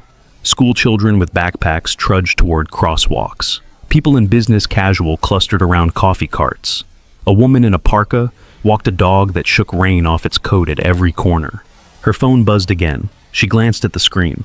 3 new emails from Harold, 2 from the investor relations team, 1 from the press office already worrying about rumors. She put the phone face down on the seat beside her. The Lowell Dynamics tower rose out of the wet streets, all glass and angles. From the car window, she could see the reflection of the sky on its surface, a pale gray shield that gave nothing away of what was inside. The lobby hummed with the start of a workday. Employees moved through security with ID badges held up. A receptionist answered phones with a practiced, bright tone. The scent of espresso drifted from the cafe. Catherine's heels clicked across the stone as they always did. Heads turned instinctively, then looked away when they saw her expression. She took the elevator straight to the top floor. The boardroom was long and narrow, lined on one side with floor-to-ceiling windows that overlooked the city. The table was polished wood, dark and sleek. At the far end, the company logo was etched into frosted glass. 12 leather chairs ringed the table, all but one occupied. Harold Weston sat at the head of the table. He wore the same dark suit he always wore, tie knotted, in the same careful way. His white hair was combed straight back. His hands were folded on the table, fingers intertwined. The other board members turned as she entered. Some faces were familiar allies. Some had always been more interested in quarterly returns than people. Thank you for joining us, Catherine, Harold said. His tone was formal. Please sit. She took her usual seat near the middle of the long side of the table. The leather whispered under her as she sat. She placed her phone screen down by her folder and laid her hands flat on the wood. We are all glad to hear your daughter is recovering, Harold said. You have our sympathies. However, there are concerns we need to address. There it was, laid out in 2 sentences. Sympathy in one hand, concern in the other. She inclined her head once. Go ahead, she said. The investor presentation yesterday was critical, Harold said. We had representatives from 2 of our largest institutional shareholders present. When you left abruptly without explanation, it raised questions about your commitment to the company and its obligations. I informed the team there was a family emergency, she said. You left Robert to handle questions he was not prepared to answer, another board member said. There was confusion. The presentation lacked closure. Catherine looked at the speaker, a woman whose main focus had always been cost reduction. My daughter was in surgery, Catherine said. She was bleeding internally. When I walked into the operating floor, a surgeon told me she might not survive without blood that we did not have. I am sorry that Robert was uncomfortable for an hour. I am not sorry I left. A silence settled over the table. Someone shifted in a chair. A pen clicked once. We are not asking you to apologize for caring about your child, Harold said. His voice softened, then hardened again. We are asking how you intend to reassure our investors that leadership will not be absent at key moments. Catherine let her eyes travel around the table, meeting each pair in turn. For 15 years, I have given this company almost every waking hour, she said. I have missed recitals, birthdays, first days of school. I flew back from my mother's funeral early to attend a product launch. She saw a few of them glance away. They knew her schedule. They had praised her for it. Yesterday, a 7-year-old girl lay on a table at Harborview with her blood pressure dropping. She continued. They called a code red for O negative blood. There was none left. A man at that hospital, a man who works in our building cleaning our floors, answered that call within minutes. He let them take so much of his blood that he could barely stand afterward. She said it plainly without embellishment. The picture was vivid enough on its own. Who is this man? One of the board members asked. His name is Daniel Reyes, she said. He is on our facilities staff. Before that, he was an engineer. He left that job to care for his wife when she had cancer. After she died, he took whatever work he could find that would let him support their daughter and still take her to her cardiology appointments. The room shifted. Some faces showed skepticism, others something more guarded. And how is this relevant to the board? Harold asked. Because the girl on that table was my daughter, Catherine said, and the man giving his blood to save her was the same man I humiliated yesterday morning in the lobby over a cleaning cart near the executive elevator. The sentence hung between them. In the glass behind Harold, her reflection stared back at her, between the letters of the company name. The faint ghost of a woman in a wrinkled blouse hair, pulled back in haste, shoulders set in a way that felt new. I did not know his story when I did it, she said. That is the point. I did not bother to know. I have built a culture here that rewards efficiency and punishes inconvenience. I have let that seep into how I see people. She folded her hands, then unfolded them palms flat again. Our investors are asking if I have my priorities straight, she continued. The answer is that for too long I have not. Yesterday made that impossible to ignore. Harold leaned back in his chair. And your intention now? He said. My intention is to change what this company values, at least in the parts I control, she said. We have 4,000 employees. Many of them have families. Some are single parents. Some work jobs that pay just enough to keep them scared. They come in every day and keep this place running, and we treat them as line items. That is an oversimplification, the cost-focused board member said. We provide competitive compensation packages. For some, Catherine said, not for all. We offer premium benefits to those on the upper floors, while the people scrubbing the bathrooms patch together coverage from 2 part-time jobs. Numbers she had memorized for the last compensation review rose in her mind. Insurance eligibility thresholds, turnover rates in facilities and support roles. She brought them out now, not on slides, but in sentences. I wanted to create a program for parents in this company, she said, especially single parents. Comprehensive health coverage that includes their children. Flexible hours that actually work with daycare schedules, emergency funds for medical crises, access to mental health support. You are talking about a significant cost increase, the investor-friendly member said. Shareholders. She cut him off with a look she usually reserved for underperforming executives. I am talking about stabilizing the people who stabilize us, she said. The ones who show up when the servers crash and when the toilets overflow. The ones like Daniel who have skills we waste because we do not see past their uniforms. Harold tapped one finger against the table. Will this satisfy investors, he asked, telling them we are increasing our operating expenses. We can frame it as risk mitigation, she said. Lower turnover, higher productivity, better retention of experienced staff, fewer accidents. There are numbers to support all of that. She did not mention the other half of it, the part that had nothing to do with metrics. She suspected most of them would not know what to do with it. I am not here to make you feel guilty, she said. I am here to tell you that I am going to do this. If you want a leader who will ignore what she saw yesterday, you should replace me. If you want one who understands that a company is only as strong as the people you are not looking at, then back me. The room went very still. The board members exchanged looks, the silent language of shared risk. Harold watched her weighing the way he had weighed acquisitions and divestitures for decades. "You put us in a difficult position," he said eventually. "I know," she said. "You left investors yesterday," he said. "I did," she said. "I would do it again." The honesty of it settled between them like a dropped stone. Harold exhaled long and slow. "Draft a proposal," he said, "with real numbers. Present it at the next meeting. We will consider it." It was more than she had expected, less than she wanted. For now, it was enough. "Thank you," she said. The meeting shifted to other agenda items, market updates, patent filings. There were questions she usually would have dominated. She answered when asked, concise and clear, then let the conversations move on. Her phone buzzed once. She glanced down. A message from the nurse at Harborview. "Sophie awake, asking for you." The letters blurred for a second. She blinked them clear. "Unless there is anything else that cannot wait," she said, cutting into a discussion about an upcoming conference. "I need to return to the hospital." No one stopped her. She left the boardroom and walked past the line of framed photographs on the wall. Founders, award ceremonies, new product launches. In each one she stood in the center smiling. The glass over the frames caught the light and threw back her current reflection, smaller and less sure. In the elevator down to the lobby, she pressed the button and watched the doors slide shut. Her face in the metal panel looked pale, but there was something different in the set of her mouth. On the ground floor, employees stepped aside to let her pass. She moved through the polished lobby she had once insisted be flawless and thought of the man who had polished it sitting in a hospital waiting area with a bandage on his arm and his daughter asleep against him. She pushed through the glass doors into the damp air outside and headed back toward the car, toward the hospital, toward the small girl who was finally awake and waiting. The halls of Harborview felt different on the way back up. Morning had tilted into afternoon. The overhead lights still hummed, but sunlight pushed through the high windows, now turning the floor near them a softer color.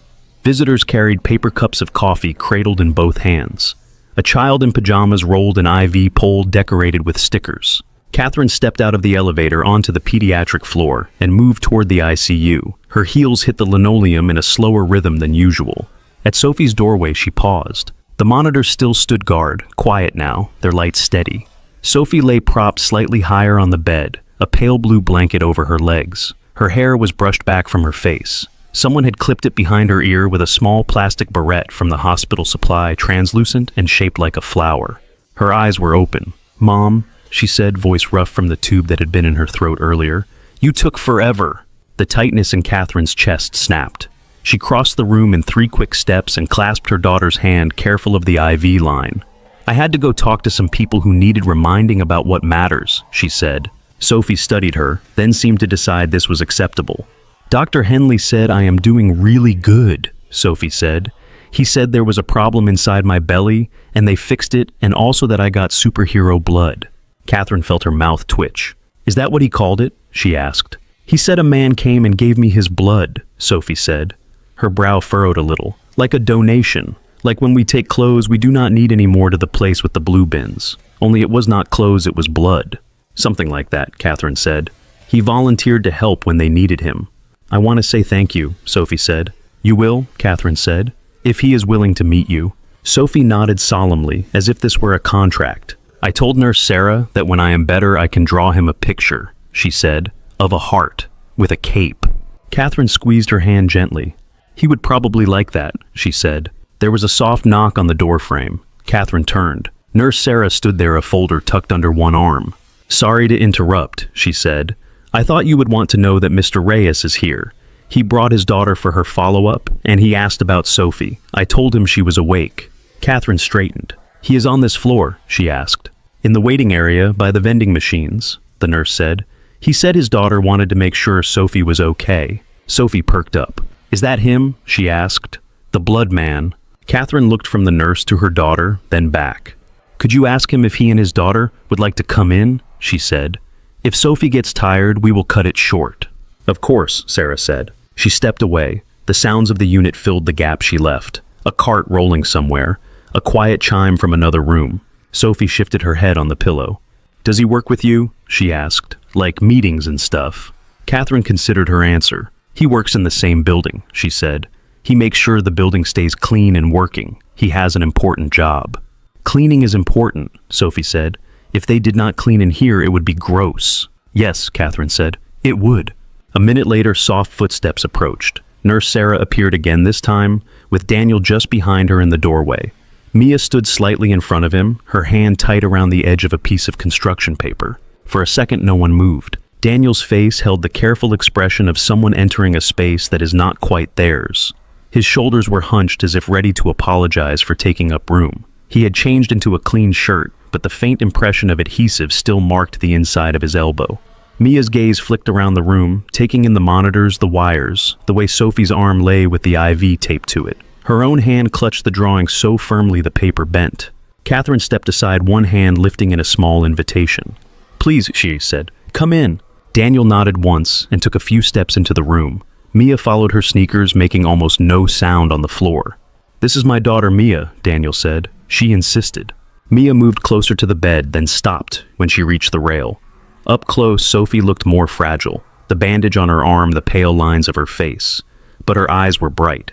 "Hi," Sophie said. "I am Sophie." "I know," Mia said, then colored. "They said." Mia held out the construction paper. The drawing on it was crowded, as if she had tried to fit too much onto the space. A big red heart took up most of the center. Two smaller figures stood on either side of it, stick legs and round heads, hands joined. Above them in uneven letters she had written, "Thank you for staying." "I made this," Mia said, "for you." Sophie took the paper with her free hand. The IV line tugged slightly. Catherine adjusted it. "It is really good," Sophie said. "Is that a heart?" "Yes," Mia said. "And that is you, and that is me, because my dad gave you some of his heart's juice." Daniel made a quiet sound in his throat that might have been a laugh. "Simplified," he said. "I like it," Sophie said. "I am going to put it on the wall when I do not have to be attached to everything." The two girls fell into conversation quickly in the way children often did. Sophie showed Mia the buttons on the bed that made it raise and lower a little. Mia showed Sophie how Bear could sit on the rail and not fall if you balanced him just right. The monitors beeped on steady. Catherine stepped back toward Daniel. They stood near the window a few feet apart, watching the scene at the bed. "Thank you for coming," she said, again. "Mia would not let it go," he said. "She has been asking about your daughter since yesterday." "Mia has a good sense of follow-through," Catherine said. "She gets that from her mother," Daniel said. His voice softened on the last word. They stood without speaking for a moment. The light from the window reflected off the glass picture frame of a generic landscape on the wall and threw a faint square of brightness between them. "I heard about the meeting this morning," Daniel said. "News travels fast in buildings with too many vents." "Of course it does," Catherine said. "How much did it mutate by the time it reached your floor?" "Something about you walking out on rich people to yell at other rich people," he said. "Something about programs. People like me." It was a messy summary. She huffed a small breath that was almost a laugh. "That is not entirely inaccurate," she said. She watched Mia and Sophie for another beat. If she looked directly at Daniel while saying what she was about to say, she might stumble. "I want to start something at Lowell," she said. "A program for parents who are doing this the way you are doing this. Alone more than they should be, with fewer safety nets than the company could provide." He turned his head toward her slightly. "That is generous," he said slowly. The word held a cautious edge. "It is overdue," she said. She laid out the basics as she saw them: expanded health coverage for hourly staff that included their children, flexible scheduling, a fund for emergency medical expenses, better access to information about resources. She spoke plainly without dressing it in too much corporate language. "I do not want it to be a press release," she said. "I do not want glossy brochures and no substance. I want it to work, which means I need someone who knows what it feels like when it does not, to tell me when my shiny ideas are useless." He took that in. His jaw tightened once and released. "You have hundreds of employees in that position," he said. "Janitors, cafeteria workers, reception. You could ask any of them." "I could," she said, "and I will if they are willing. But you are the reason I am seeing it at all.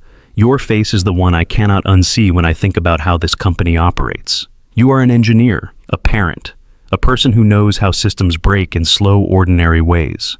He tasted the word engineer on the back of his tongue. It had been a long time since someone had said it to him, as part of who he was and not who he had been. "What are you asking?" he said. "I am asking you to consult," she said, formally, part-time at first, paid, with full benefits for you and Mia. Help design the program. Sit in the room when policies are discussed. Tell me when we are getting it wrong." He looked at her fully for the first time since she had walked into the room. Her face was tired, the skin under her eyes bruised with lack of sleep. She did not look like a woman making a pitch from a stage. She looked like someone who had been cracked open and had not figured out yet how to put herself back together. "Why me?" he asked. "Because you have been on both sides," she said. "You have sat in meeting rooms as an engineer, and you have pushed a cleaning cart past those rooms as staff. You know what it costs to fall, and what it takes to keep going at the bottom." He glanced at Mia now, laughing quietly, as Sophie tried to teach Bear how to wave without falling over. "It would mean more hours away from her," he said. "It could mean fewer later," Catherine said, "if it leads to a role that uses everything you know instead of only part of it." He did not answer immediately. His mind ran through the practical pieces. 2 jobs, 1 janitorial, 1 consulting. The fatigue already etched into his bones. The possibility of dropping one if the other became solid enough to stand on. "You understand that if I do this," he said finally, "I am not going to be polite when I tell you something is broken." "I am counting on that," she said. "And if this turns into a photo opportunity," he said, "a poster of the generous company helping the poor janitor, I am out." Her mouth curved without humor. "I have had enough of posters lately," she said. "I am not interested in being the hero of this story, not when I was part of the problem for so long." He nodded slowly. "Then we can try," he said, "with conditions." "Name them," she said. "Real authority in the room," he said. "Not just a token chair at the edge. Access to information about what we can actually spend. And when I bring you stories from people downstairs, you listen, even if they make us both uncomfortable." "Agreed," she said. He studied her one more beat, as if searching for the gap between what she said and what she might do.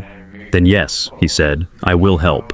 At the bed, Mia and Sophie had moved on to comparing scars.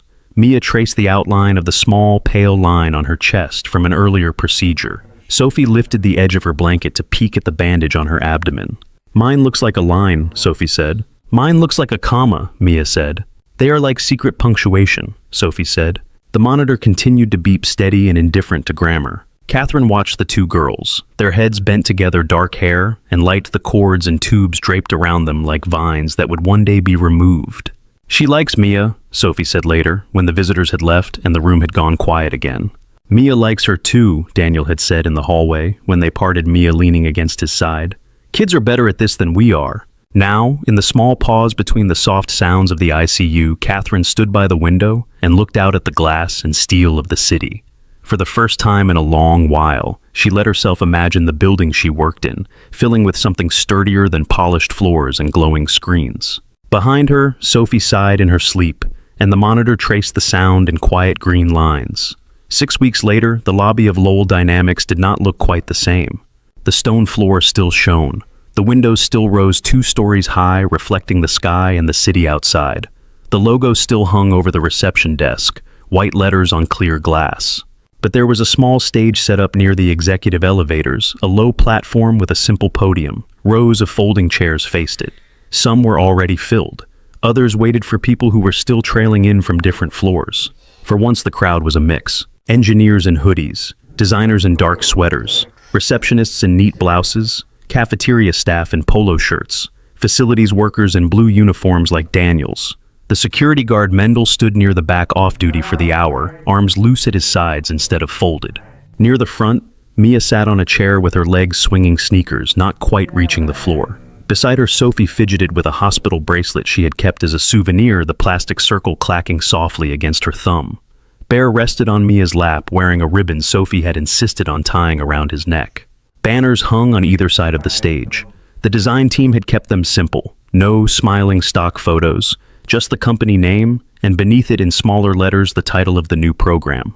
Lowell Reyes Family Initiative. Catherine had wanted to leave her own name off. Daniel had argued otherwise. "If your name is on it," he had said at one planning meeting, "it is harder to shove it into a drawer when the budget gets tight." Now, as she stood behind the side curtain they had improvised from a folding partition, she smoothed the front of her jacket and eyed the lettering one more time. Harold waited near the front row, along with a few board members. They did not entirely blend in, but they looked less out of place than she would have expected. One of them checked her phone, then put it away when she saw Catherine looking. Daniel stood near the edge of the stage steps off to one side. He wore the same dark pants he used for his maintenance shifts, but he had traded the uniform shirt for a plain white button-down.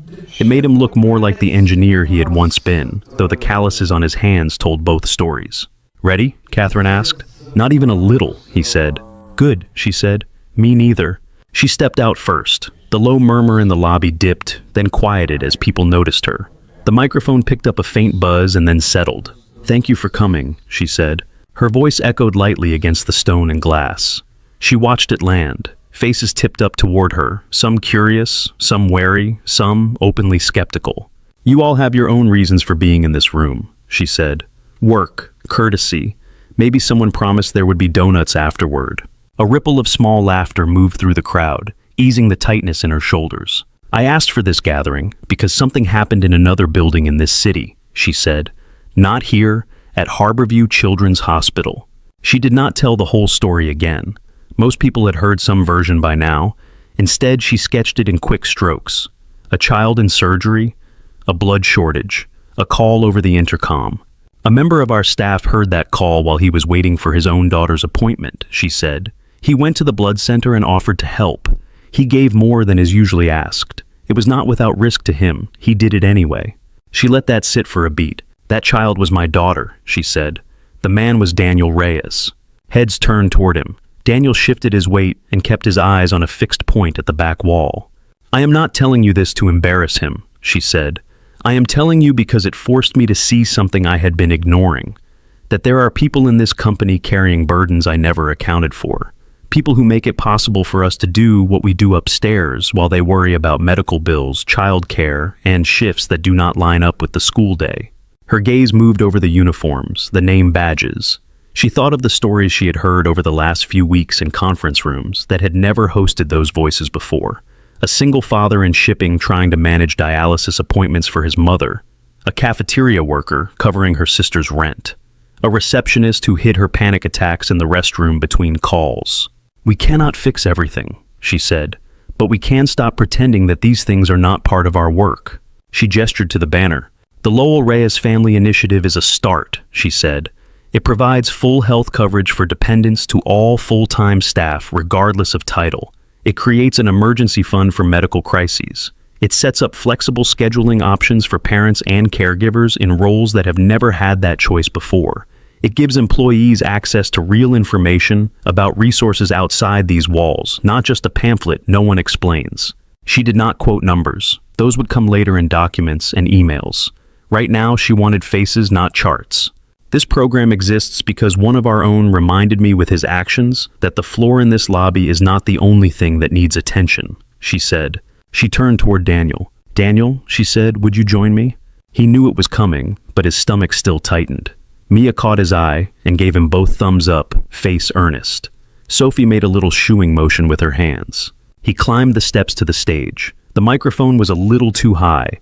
When he stood beside Catherine, she adjusted it down for him. The small, practical gesture steadied him more than any speech could have. He looked out at the rows of chairs, at Malik near the back, leaning slightly on his cart, at Mendel, at Evan from Ott, who raised his coffee cup in a silent toast, at a woman in cafeteria whites, who he had seen every morning for years without ever exchanging more than a hello. I am not a public speaker, Daniel said. The microphone amplified the low roughness of his voice. A few people laughed. The sound was gentle, not mocking. I am more comfortable fixing things in rooms nobody sees, he said. Machines, leaks, the vending machine on 7 that eats coins. Evan groaned theatrically in the third row. The room laughed again louder this time. But some problems do not sit still while you get your tools, Daniel said.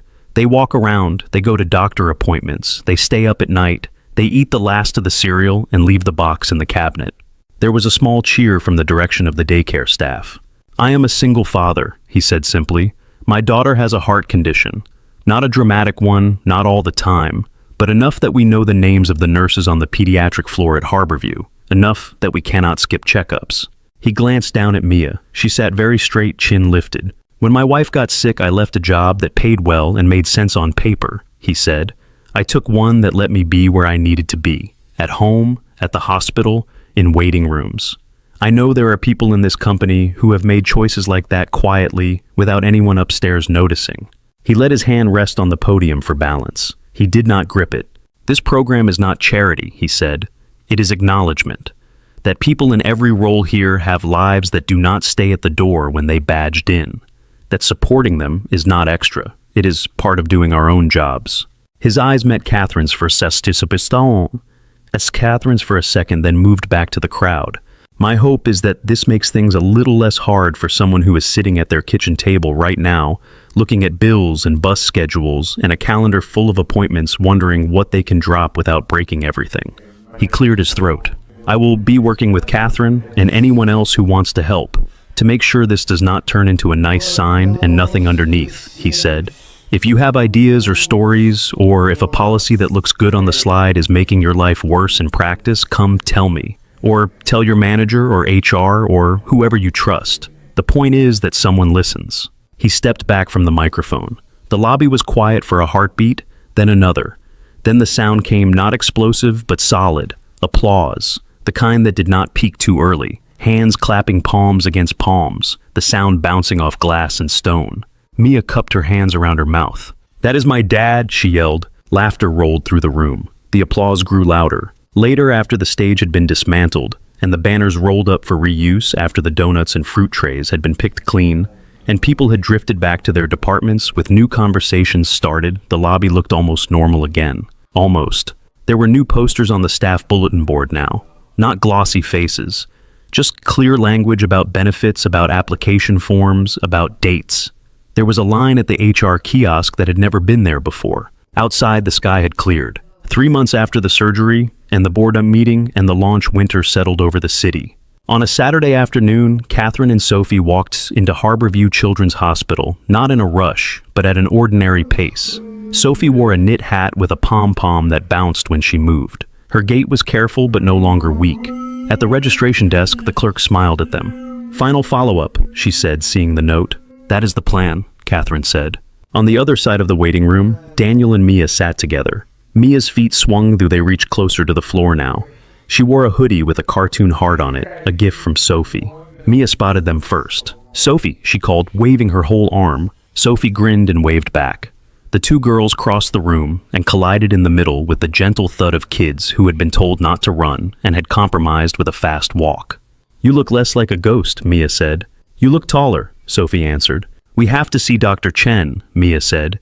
"He is going to say stable again. I can tell." "Stable is his favorite word," Sophie said. Daniel and Catherine exchanged a look over their daughters' heads. There was something easy in it now.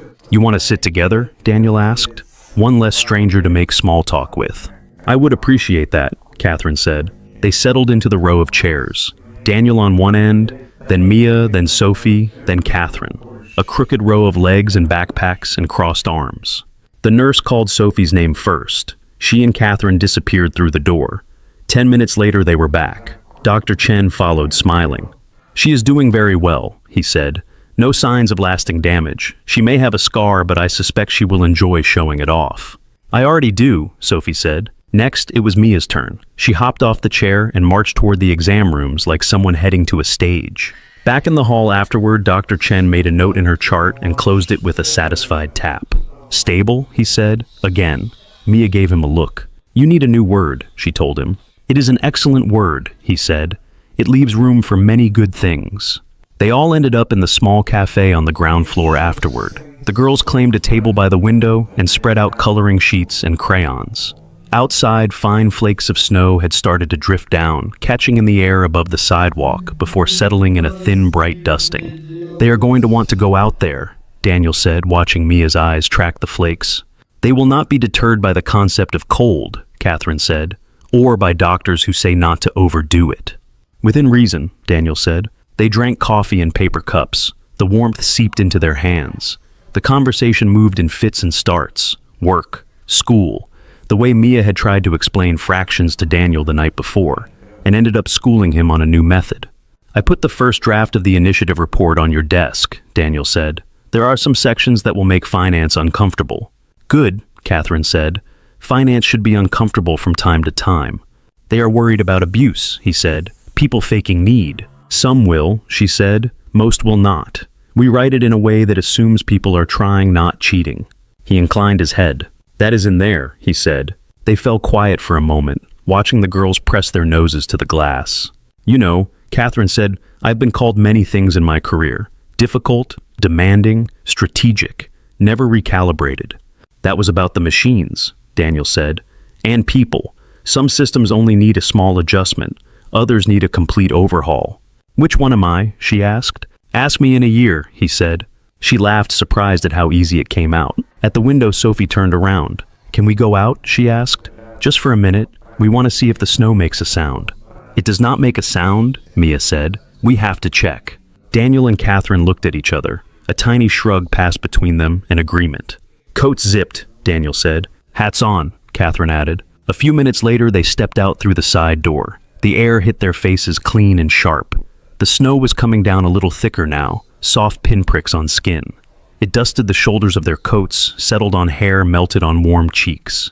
The girls ran ahead a few steps, then slowed when both adults said their names at the same time. They compromised with a slow spin, arms out. It is quiet, Mia said, tilting her head back, mouth open to catch flakes on her tongue. It is like the sky is whispering, Sophie said. Their boots left small prints on the thin layer of white. The sound of their footsteps was soft, more a hush than a tap. Daniel and Catherine walked side by side behind them. Their strides did not quite match, but the distance between them was easy to close when one or the other adjusted half a pace. From inside the cafe, through the glass, they were four shapes against the gray, two taller, two small, the outline of a bear and one set of arms. If someone had been sitting with a cooling coffee at a corner table looking out, they might have seen them and thought they were a family. Outside, snow gathered in the grooves of the concrete. The city sounds were muted. Somewhere deep in the building behind them, machines hummed and monitors kept time with quiet beeps. Out here, the only rhythm was the scuff of feet and the shared sound of breath in cold air. Mia reached back without looking and caught her father's hand. On the other side, Sophie did the same with her mother. For a heartbeat, they all moved together, linked the space between them, crossed by small, steady grips. Then the girls laughed at something only they heard and pulled their parents forward into the light fall of snow. Thank you so much for listening to today's story.